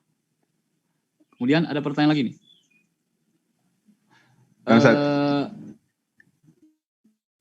Yang kedua ya dari Ukht Mariani ya. Misalkan kita dapat ilmu, kita mulai praktekkan. Bagaimana caranya agar ilmu itu bisa kita bagi ke orang tua kita ya? Ya sama seperti yang lainnya. Orang tua adalah salah satu objek dakwah. Orang tua adalah salah satu mad'u. Orang yang kita dakwahi, bahkan mereka adalah orang yang paling berhak untuk menerima dakwah kita pertama. Dan ini dicontohkan oleh Rasulullah SAW. Ketika beliau mendapatkan wahyu, siapa yang pertama kali beliau dakwahkan atau beliau seru? Beliau cerita masalah tersebut. Istrinya, orang yang paling dekat. Ya, karena kebetulan orang tua Rasul juga sudah wafat ya. Jadi orang-orang terdekat kita lah yang paling berhak untuk kita dakwahi, kita ajak. Bersama masuk ke dalam surga. Yaitu bersama keluarga, bersama orang-orang yang kita cintai, kita sayang. Ya, bagaimana caranya agar ilmu itu bisa kita bagi ke orang tua? Maka kita sesuaikan dengan background pendidikan orang tua kita. Orang tua kita itu termasuk yang pendidikan tinggi atau pendidikan rendah. Ya, jadi ini kembali kepada uslub dakwah. Bagaimana caranya agar ilmu itu bisa kita bagi ke orang tua kita? Ini jawabannya adalah pemahaman kita tentang uslub dakwah. Jadi kita sesuaikan dengan keadaan orang tua kita atau orang yang didakwahi secara umum. Kemudian orang tua kita lebih suka bagaimana, diskusi kah atau dialog atau menerima hadiah misalnya berupa buku, brosur dan lain sebagainya. Ya, itu sesuai dengan keadaan dari orang tua kita ya. Bagaimana caranya agar ilmu itu bisa kita bagi? Emang harus kita bagi. Medianya banyak. Boleh secara langsung, boleh secara tidak langsung. Ya. Ada pertanyaan, ada pertanyaan langsung nggak? Ada pertanyaan langsung. Belum. Sepertinya belum ada, ya? Tapi ini masih ada beberapa chat yang masuk ke Ana secara pribadi, Ustaz, pertanyaannya. Jadi nggak ketampil di ini antum. Ana bacakan. Ya, jadi Bismillah, assalamualaikum. Afwan izin bertanya Ustaz, Ana pernah mendengar kurang lebih seperti ini. Makna dari perkataannya, kalau kita mengambil ilmu sekaligus banyak, maka kita akan mudah melupakannya sekaligus. Lalu bagaimana jika di masa pandemi ini kita sering menghadiri beberapa majelis ilmu via online dalam satu hari, dan itu kita lakukan setiap hari, apakah itu diperbolehkan? Mohon nasihatnya, jazakumullah khairan. Iya, jadi tidak bertentangan ya antara masal yang tadi disampaikan, bahwasanya mengambil ilmu jumlatan maka akan mudah lupa atau mudah lepas sebanyak ilmu yang tadi diambil. Ya, ini maksudnya adalah memberikan perhatian atau peringatan kepada para penuntut ilmu agar tidak tergesa-gesa di dalam menuntut ilmu. Jadi jangan pengen bisa langsung, pengen instan, langsung bisa hafal Quran dalam waktu satu bulan, misalnya. Maka ketika dia bisa menghafal dalam waktu 1 bulan, sehingga dia hanya sibuk setor hafalannya. Dia tidak pernah lemah. Karena dia tidak peduli, karena dia inginkan waktu 1 bulan itu dia bisa jadi hafal Quran. Padahal yang namanya hafal Quran, pada hakikatnya adalah menjaga hafalan tersebut. Bukan hafalan baru. Sekali lagi, perkataan tadi bahwasanya kalau belajar secara sekaligus maka biasanya akan banyak yang dilupakan juga. Sekadar itulah kita melupakannya. Benar, permasalahan itu, perumpamaan tadi, namun tidaklah bertentangan dengan apa yang dilakukan sekarang dari orang-orang yang semangat menuntut ilmu dengan cara menghadiri setiap kajian yang ada, ya. Maka dia setiap kajian yang ada dia hadir, dia catat. Dia catat, suatu saat nanti akan dia jadikan sebagai bahan murojaahnya. Jadi dia mengulang pelajaran tersebut. Tentunya ada evaluasi ya, sebaiknya yang namanya pembelajaran itu ada evaluasinya. Artinya seberapa besar yang dia bisa serap, yang bisa dia pahami dari materi yang sudah disampaikan. Supaya kalau hasilnya kelihatan nanti, maka perlu ada feedback, ya, follow up dari kegiatan pembelajaran tersebut. Mau ngapain ini? Kalau memang hasilnya cuma 40%, ini kurang. Ya, kurang. Maka harus diulang. Nah, kalau ustadznya berkenan, maka diadakan lagi kajian yang sama, kajian yang serupa. Tentu dengan uslub yang sedikit berbeda. Ini yang disebut dengan remedi dalam proses belajar mengajar di lembaga-lembaga pendidikan formal. Remedi itu adalah dalam rangka tujuannya supaya target pembelajaran atau tujuan pembelajaran bisa dicapai. Ya. Karena dari evaluasi tadi, murid tidak sampai, nggak lulus. Nah, bagaimana bisa meneruskan pelajaran yang lain? Kalau pelajaran yang menjadi dasar saja tidak lulus. Maka contohnya seperti yang Ana sampaikan tadi, menghafal Quran dalam waktu 1 bulan. Nah, ini masuk ke dalam apa yang disampaikan oleh perumpamaan tadi, atau kaidah. Menuntut ilmu dalam waktu singkat secara sekaligus, maka biasanya banyak yang terlupakan atau dilupakan. Nah, adapun yang sering menuntut ilmu atau menghadiri kajian bahkan tidak pernah absen secara online lagi, ya, yang dikatakan kurang maksimal, tapi tetap diadakan juga, dilanjut terus. Apakah ini tidak masuk ke dalam kaidah tadi? Tidak. Jadi tetap belajar terus. Justru ini dalam rangka untuk mendapatkan istiqomah tadi, tidak maksimal. Sama seperti Rabi' bin Sulaiman Al-Muradi tadi. Yang akhirnya hasil akhirnya, natijahnya apa? Dia menjadi salah satu murid terbesarnya Imam Syafi'i. Bahkan dia murid akhir atau yang membawa riwayat dari Imam Syafi'i. Murid paling akhir meninggal yang mengatakan saya mendengar Imam Syafi'i, yang meriwayatkan perkataan-perkataan Imam Syafi'i, yang membukukan ilmu Imam Syafi'i dalam kitab Al-Um. Itu bukan Imam Syafi'i yang tulis, tapi Imam Rabi' bin Sulaiman Al-Muradi, murid terlambatnya.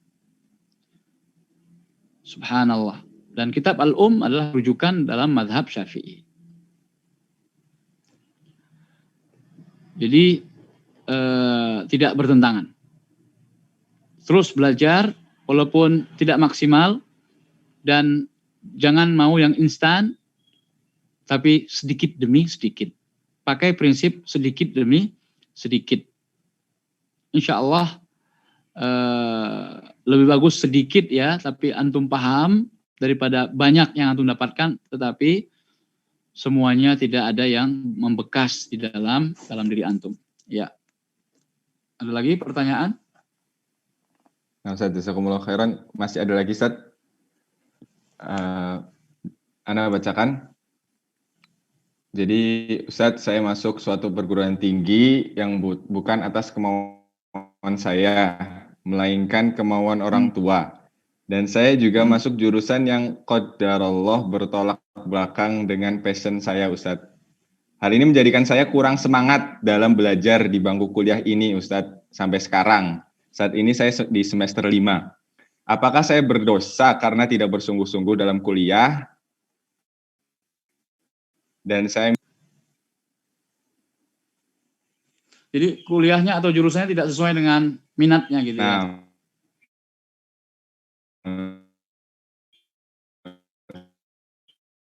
Salah jurusan gitu lah, Ustaz. Tua lebih Yeah. Tapi kemauan orang tua ya. Orang tua menyebabkan dia kurang semangat dalam belajar di kuliah tersebut ya. Maka ya sampaikan kepada orang tua tentang hal tersebut.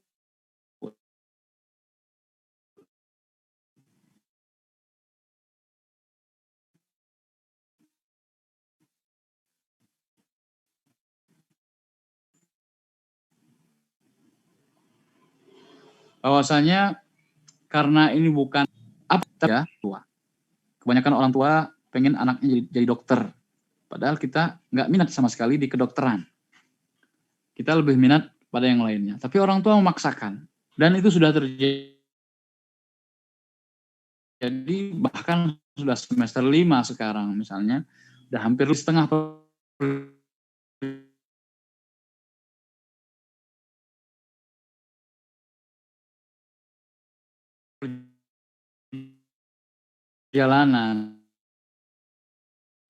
Yang memang diteruskan dengan cara menumbuhkan kesadaran bahwa walaupun bukan buat diri saya pribadi, walaupun bukan termasuk hobi saya, tetapi ketika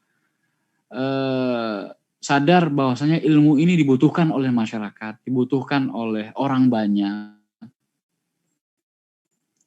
maka ini insya Allah akan bisa menyebabkan kita bisa semangat atau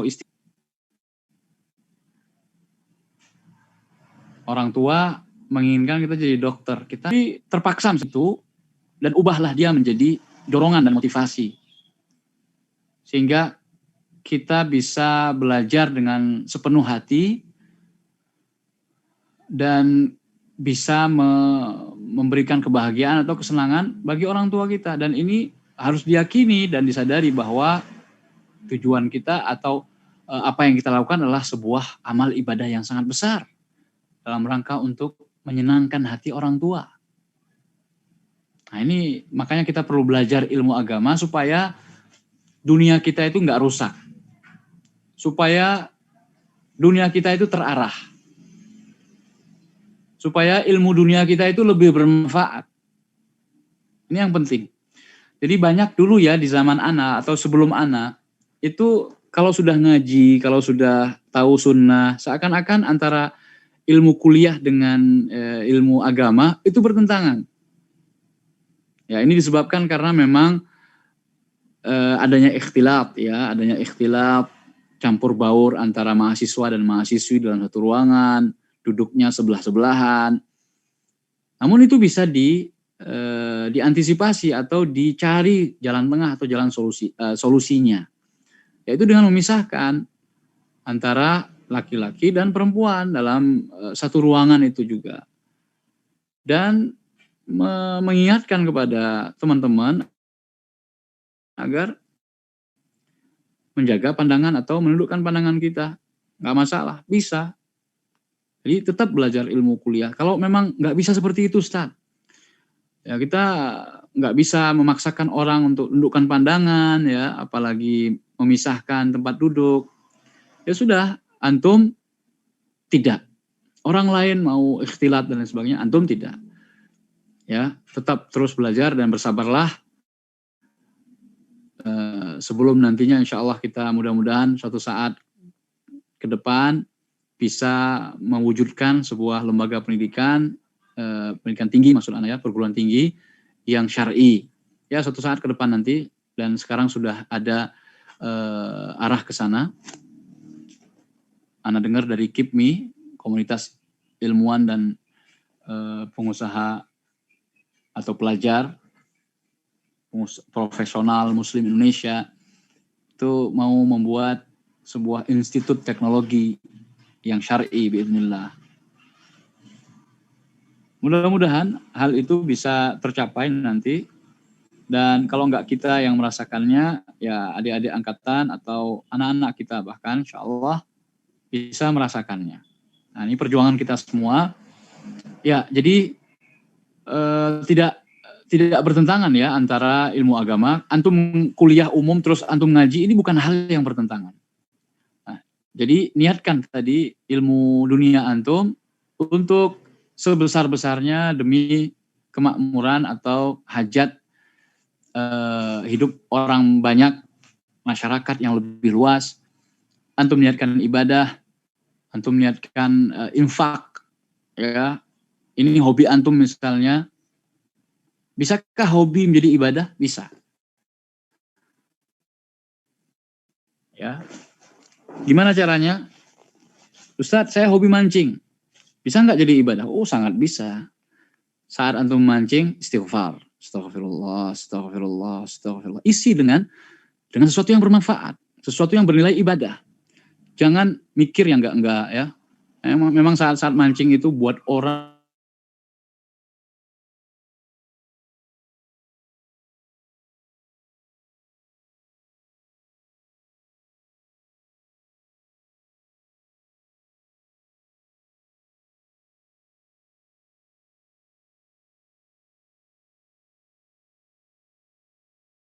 alihkan menjadi ibadah atau bernilai ibadah. Makanya penting sekali untuk menjaga niat dan memperhatikan niat-niat kita. Jadi antum harus kreatif. Antum harus kreatif. Apakah berdosa? Tadi ya, ada pertanyaan, apakah berdosa kalau tidak sungguh-sungguh? Iya, bisa jadi berdosa. Karena orang tua membiayai kita, kemudian mereka berjuang supaya kita bisa kuliah di jurusan yang mereka harapkan, namun tidak sesuai dengan passion kita. Maka harus ada keterus-terangan dan keterbukaan di situ. Tadi yang pertama sudah kita sampaikan. Kalau nggak bisa juga, ya sudah, lanjutkan dan bersabar. Ubahlah keterpaksaan tadi menjadi dorongan dan motivasi buat kita, dan harus cari celah di mana kuliah tersebut yang awalnya tidak antum sukai menjadi hal yang sangat antum minati karena ada tujuan lain di sana, yaitu menyenangkan dan membahagiakan hati orang tua. Cukup satu ini saja yang antum standar antum atau landasan antum, ini sudah cukup menjadikan kuliah antum itu kuliah yang penuh barokah, insya Allah. Insya Allah. Ya, soal akhir.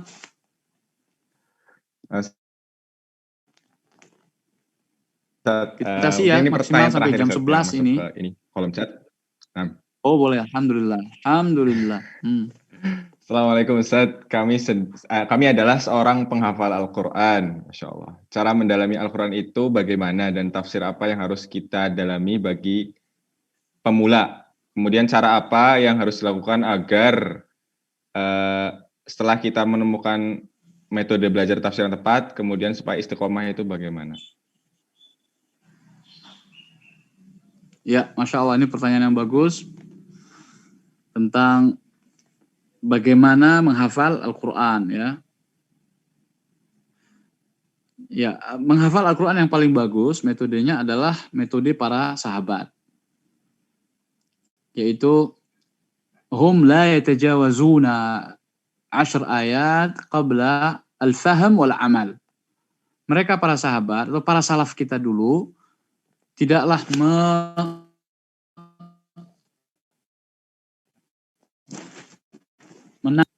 sebelum mereka menguasai hafalan sebelumnya, yaitu yang berisi 10 ayat kurang lebih. Sebelum mereka menguasai benar-benar 10 ayat yang sudah mereka hafalkan terlebih dahulu atau sebelumnya, baik secara makna maupun atau pemahaman maknanya maupun pengamalannya di dalam kehidupan. Jadi ilmu dan amal. Inilah yang bisa membuat para sahabat itu istiqomah. Karena mereka menyeimbangkan antara ilmu dan amal. Ketika mereka mengilmui, mendapatkan ayat, bahwasanya Nabi SAW diwahyukan ayat ini, nah mereka hafalkan 10 dulu. Ini juga menunjukkan metode atau manhaj yang bagus, yang rasikh. Karena ilmu itu dirikan atau sedang membangun sebuah bangunan. Ilmu itu ibarat peletakan batu-batu bata yang kecil-kecil sehingga membentuk sebuah bangunan yang besar. Ini ilmu. Ilmu itu ibarat pemulung yang mengais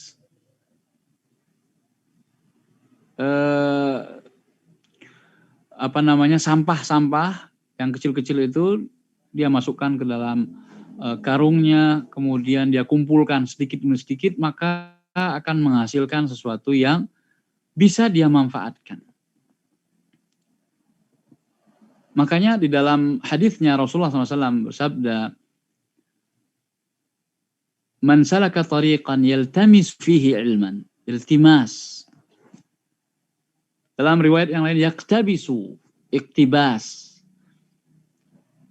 Menukil sedikit demi sedikit, kemudian mencatat faedah demi faedah di dalam sebuah buku khusus misalnya ya. Nanti semakin lama akan semakin banyak faedah-faedah tersebut. Nah, itu harus diulang-ulang. Makanya begitulah para sahabat, supaya bisa menghafal itu dengan kokoh dan kuat, maka harus diamalkan. Imam Ahmad kenapa atau di antara kunci sukses Imam Ahmad bisa menghafalkan 1 juta hadis, yaitu hadis lengkap dengan sanadnya ya. Alf hadis, 1000 kali 1000 hadis. Beliau hafal sampai jalur periwayatannya itu, sanad. Dari gurunya sampai hadis ini ya, misalnya hadis Abu Bakar. Hadis Abu Bakar tentang masalah ini. Ini jalurnya siapa saja yang meriwayatkan dari Abu Bakar itu, 2 orang, 3 orang itu dihafal semua sama Imam Ahmad. Kok bisa? Nah, di antara kunci suksesnya adalah beliau mengamalkan ilmunya. Beliau mengamalkan hafalannya. Jadi setiap beliau melakukan amal atau mengamalkan matan hadis yang beliau hafal, beliau sebutkan juga sanad hadisnya. Jadi nggak lupa. Maka setiap amal itu beliau lakukan, beliau teringat dengan ilmunya. Maka begitu pula antum ketika antum mengatakan sesuatu kepada orang lain. Pak, yang begini ini syirik. Karena Allah berfirman. Nah, ini kan ilmu dari Al-Quran. Dari catatan yang telah antum catat dari nukilan penjelasan Ustadz. Oh, dalilnya ayat ini. Catat. Ya. Nah, ketika antum berusaha ngomong masalah itu, atau ini praktek yang antum buat sendiri ya, yang tidak terjadi secara alamiah atau natural misalnya, tapi direkayasa dengan cara persiapan terlebih dahulu, karena memang antum dijadwal untuk khutbah atau ceramah atau kultum, menyampaikan sesuatu di depan teman-teman antum misalnya, atau mikro teaching gitu ya. Nah, antum kan persiapan dulu. Di antara persiapan itu ya siapkan ilmu yang telah antum dapatkan. Nah, ini termasuk mengamalkan ilmu tadi. Begitu juga dengan hafalan Quran. Ketika antum menghafalkan 1 halaman, 1 wajah, 1 muka, ada nggak bentuk praktis dari ayat-ayat yang antum baca itu yang bisa antum amalkan atau antum terapkan? Terapkan. Ketika antum menerapkannya, antum baca ulang ayat tersebut, antum hafalkan. Ya, misalnya ya ketika antum melihat perkembangan dakwah sunnah, ya banyak orang yang ngaji, banyak orang yang sudah haus ingin ilmu agama ini, maka antum teringat dengan ayat idza jaa nasrullahi wal fath, ورأيت الناس يدخلون في دين الله أفواجا فسبح بحمد ربك واستغفر سبحان الله وبحمده سبحان الله وبحمده أستغفر الله سبحان الله وبحمده أستغفir Allah. Karena antum mengamalkan apa yang antum baca. Fasabbih bihamdi rabbika wastaghfir innahu kana tawwaba. Allahumma inni atubu ilaik. Allahumma inni atubu ilaik. Ya, demikian seterusnya. Jadi cara mendalami Al-Qur'an juga demikian, atau bagaimana kita bisa meresapi makna ayat yang kita baca, ayat yang kita hafalkan. Ya, kita harus belajar tafsir. Bagus, ini pertanyaannya. Kita harus menggunakan salah satu kitab atau kitab tafsir untuk menafsirkan atau lebih menerangkan lagi maksud Allah Subhanahu wa taala mengatakan atau firman tadi. Dan kitab yang paling baik atau paling bagus untuk para pemula adalah kitab tafsir Ibn Sa'di. Kitab tafsir Taisir Karimir Rahman. Ini sangat bagus sekali. Kitab standar dasar bagi pemula. Ana sangat merekomendasikan untuk membaca tafsir As-Sa'di khatam sebelum membaca tafsir Ibnu Katsir dan yang lainnya. Cara apa yang harus dilakukan apabila kita sudah menemukan tafsir agar tidak futur dalam mendalami tafsir itu? Jadi kita sudah sedang membaca tafsir ya, maka ya harus istiqomah terus. Kita harus yakin kalau dengan mendalami tafsir ini akan sangat membantu hafalan kita. Jadi akan sangat membantu agar hafalan kita semakin kuat. Karena ketika kita membacanya, kita paham maknanya. Dan ini menumbuhkan sikap kecintaan kita terhadap ayat yang kita baca. Kita akan mudah atau kita akan sering untuk membaca dan mengulang-ulang ayat tersebut karena kita paham dorongan kita untuk terus mengulang ayat tersebut sehingga dia termasuk ayat-ayat yang kita tidak dilupakan terhadapnya. Maka semakin orang itu paham tafsir, maka akan sangat berguna dan membantu sekali dalam proses penjagaan hafalannya. Ya, mungkin seperti itu kurang lebih. Masih ada waktu? Ada pertanyaan ini. Ini ada yang raise hand, Ustaz. Oh, mau tanya langsung? Siapa? Kelvin. Kelvin, tafadhal. Ustaz.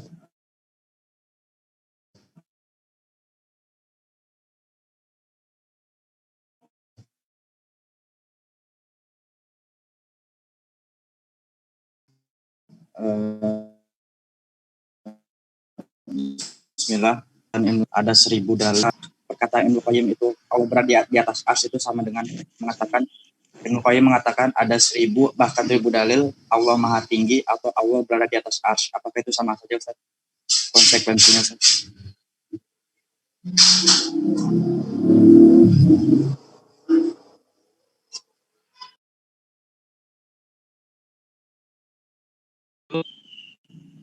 Ana tidak mendengar suara Kelvin lagi. Ustaz,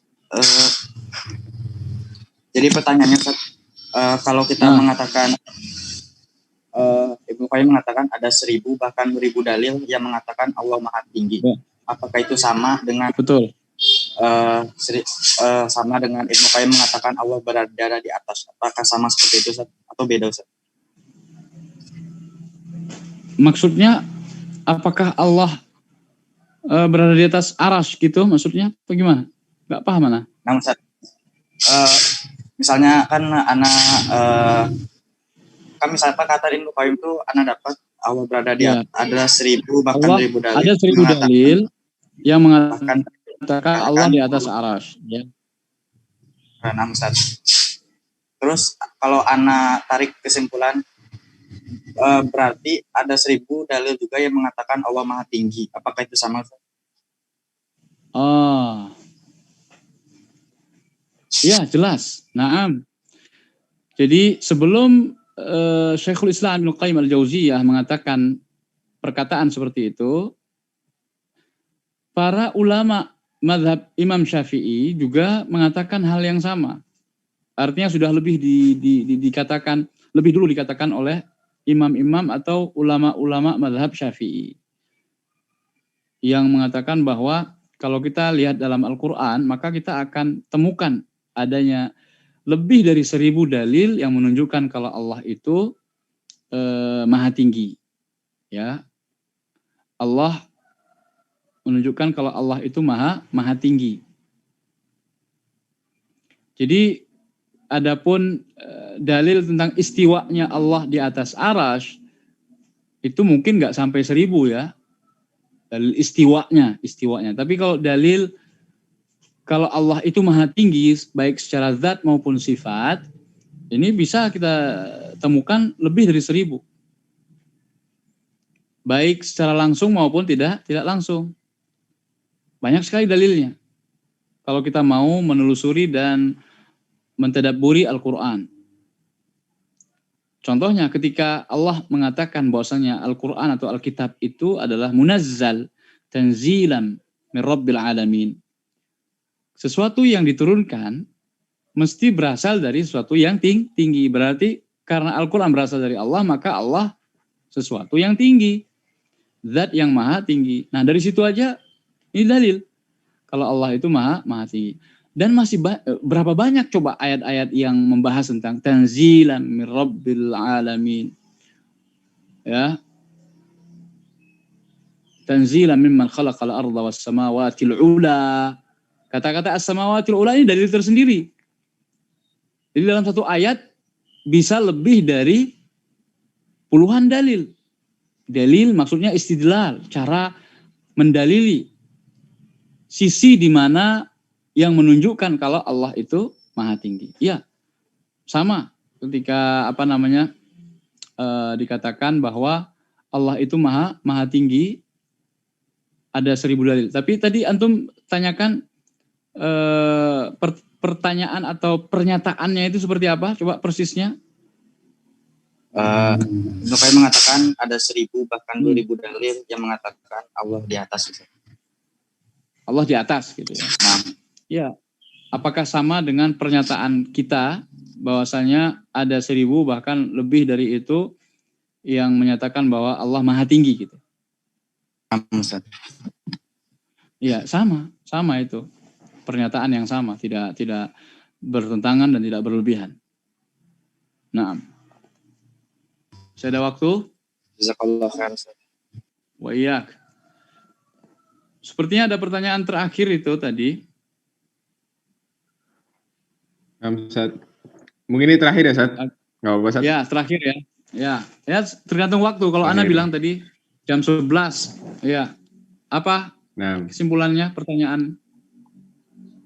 Pertanyaannya panjang, Ustaz. Tapi Ana simpulkan ya, Ustaz. Jadi terkait beliau bercerita ada teman nih di chat privat Ana, ada teman beliau yang baru hijrah. Tapi dia lebih senang untuk ikut kajian yang pernikahan-pernikahan, Ustaz. Dan si penanya ini sudah menasihati temannya bahwasanya yang harus dipelajari dulu adalah akidah, tauhid, dan manhaj. Tapi beliau masih tetap belum mau ikut kajian akidah dan seterusnya. Nah, bagaimana cara penanya ini supaya bisa menasihati temannya itu, Ustaz? Barakallahu fikum. Fikum barakallah. Jadi kita harus memotivasi dia untuk lebih semangat dalam pelajaran akidah. Karena akidah itu yang lebih bermanfaat dan akidah itu adalah pondasi. Akidah itu sebagai tolok ukur benarnya amal kita. Jadi keutamaan-keutamaan mempelajari akidah inilah yang harus disampaikan terlebih dahulu.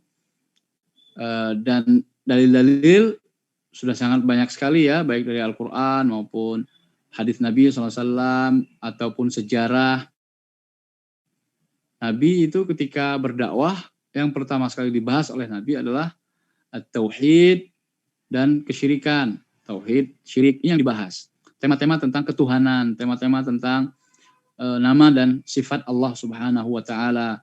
Intinya mengenal Allah terlebih dahulu, ma'rifatullah, itu yang lebih didahulukan dari segala-galanya. kemudian ma'rifatu an-nabi sebagai pembawa risalah Allah Subhanahu wa taala. Kemudian baru secara umum ma'rifatu dinil Islam, mengenal agama Islam. Dan agama Islam juga dibangun di atas fondasi, yaitu akidah, bukan dibangun di atas pernikahan atau materi-materi yang seharusnya didahulukan atau lebih semangat. Dan ini juga sampaikan masalah niat juga ini ya. Orang lebih semangat belajar fikih nikah daripada akidah, ini menunjukkan ketidakbenaran di dalam metodologi atau manhajnya. Manhaj belajarnya. Jadi belajar itu pun juga butuh metodologi. Sebagaimana orang lebih suka sesuatu yang berkenaan dengan atap rumah daripada pondasinya. Seperti orang suka banget ngomongin masalah khilafah, masalah hukum, masalah kepenguasaan, kepemimpinan daripada masalah-masalah yang mendasar lainnya yang dia tidak paham. Ya, masalah al-wala wal bara, masalah akidah, asma dan sifat. Sudah kenalkah dia dengan Allah Subhanahu wa taala? Nah, masalah-masalah seperti itu seharusnya lebih disemangati untuk dipelajari daripada masalah-masalah yang berkenaan dengan politik. Ya, orang sekarang kan lebih suka dan tertarik untuk membahas tentang aib serta kekurangan dan kesalahan penguasa. Kalau temanya seperti itu, Masya Allah, ramai sekali yang hadir. Karena apa? Karena itu yang menjadi makanan sehari-harinya. Itu makanan yang sangat gurih. Masalah pernikahan itu juga kadang-kadang membuat atau daya tariknya adalah karena memang dia ingin menuju ke sana. Namun ketahuilah kita harus memberikan kesadaran bahwa rumah tangga yang dibangun di atas akidah yang rusak, maka rumah tangga itu tidak akan kuat. Rumah tangga itu akan goyah. Maka harus dikuatkan dulu pondasinya. Pondasi itu dengan belajar akidah. Al-aqidatu awalan, ya ummatal Islam. Akidah yang pertama, wahai umat Islam. Kalau akidah kita benar, akidah kita sudah beres, cara beragama kita sudah lurus, sudah sahih, pelajaran-pelajaran yang kita ikuti, kita pelajari. Tapi mendahulukan sesuatu yang kurang penting atas sesuatu yang lebih penting, ini adalah sebuah cara berpikir yang keliru. Nah, kalau dia mahasiswa atau ngomong dengan bantika, ya, jangan sampai Anda salah logika. Katakan kepadanya, logikanya kan seperti ini. Seharusnya kita harus semangat dalam hal yang masa depan kita bergantung pada hal tersebut, akidah. Jadi harus kita tunjukkan dan kita tampakkan bahwa belajar akidah itu lebih utama dan harus diutamakan sebelum belajar yang lain. Artinya kalau anti bilang sama temennya senang belajar fikih nikah, maka seharusnya kita juga harus lebih senang belajar akidah. Harus lebih senang lagi. Begitu. Ya, demikian saja. Mudah-mudahan bermanfaat. Mohon maaf atas segala kekurangan. Selebihnya Ana sampaikan atau Ana serahkan kepada moderator untuk menutup liqa kita. Nah, jazakumullah khairan.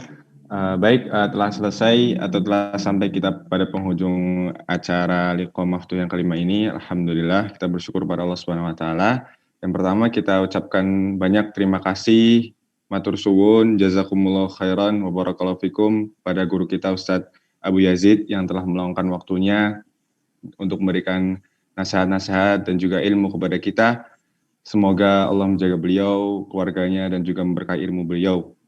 Kemudian yang kedua, kami ucapkan terima kasih banyak untuk para hadirin, ikhwani wa akhwati, yang telah menyempatkan waktu untuk hadir dan juga mendengar dan menyimak serta mencatat dengan baik. Semoga ilmu yang disampaikan tadi maupun nasihat-nasihat bisa diamalkan dan juga menjadi keberkahan bagi kita semua. Alhamdulillah, mari kita tutup pertemuan pada kesempatan kali ini dengan doa kafaratul majelis. Subhanakallahumma bihamdik, asyhadu an la ilaha illa anta, astaghfiruka wa atubu ilaik. Jazakumullah khairan. Dari saya kurang lebih mohon maaf. Terima kasih atas perhatiannya. Assalamualaikum warahmatullahi wabarakatuh.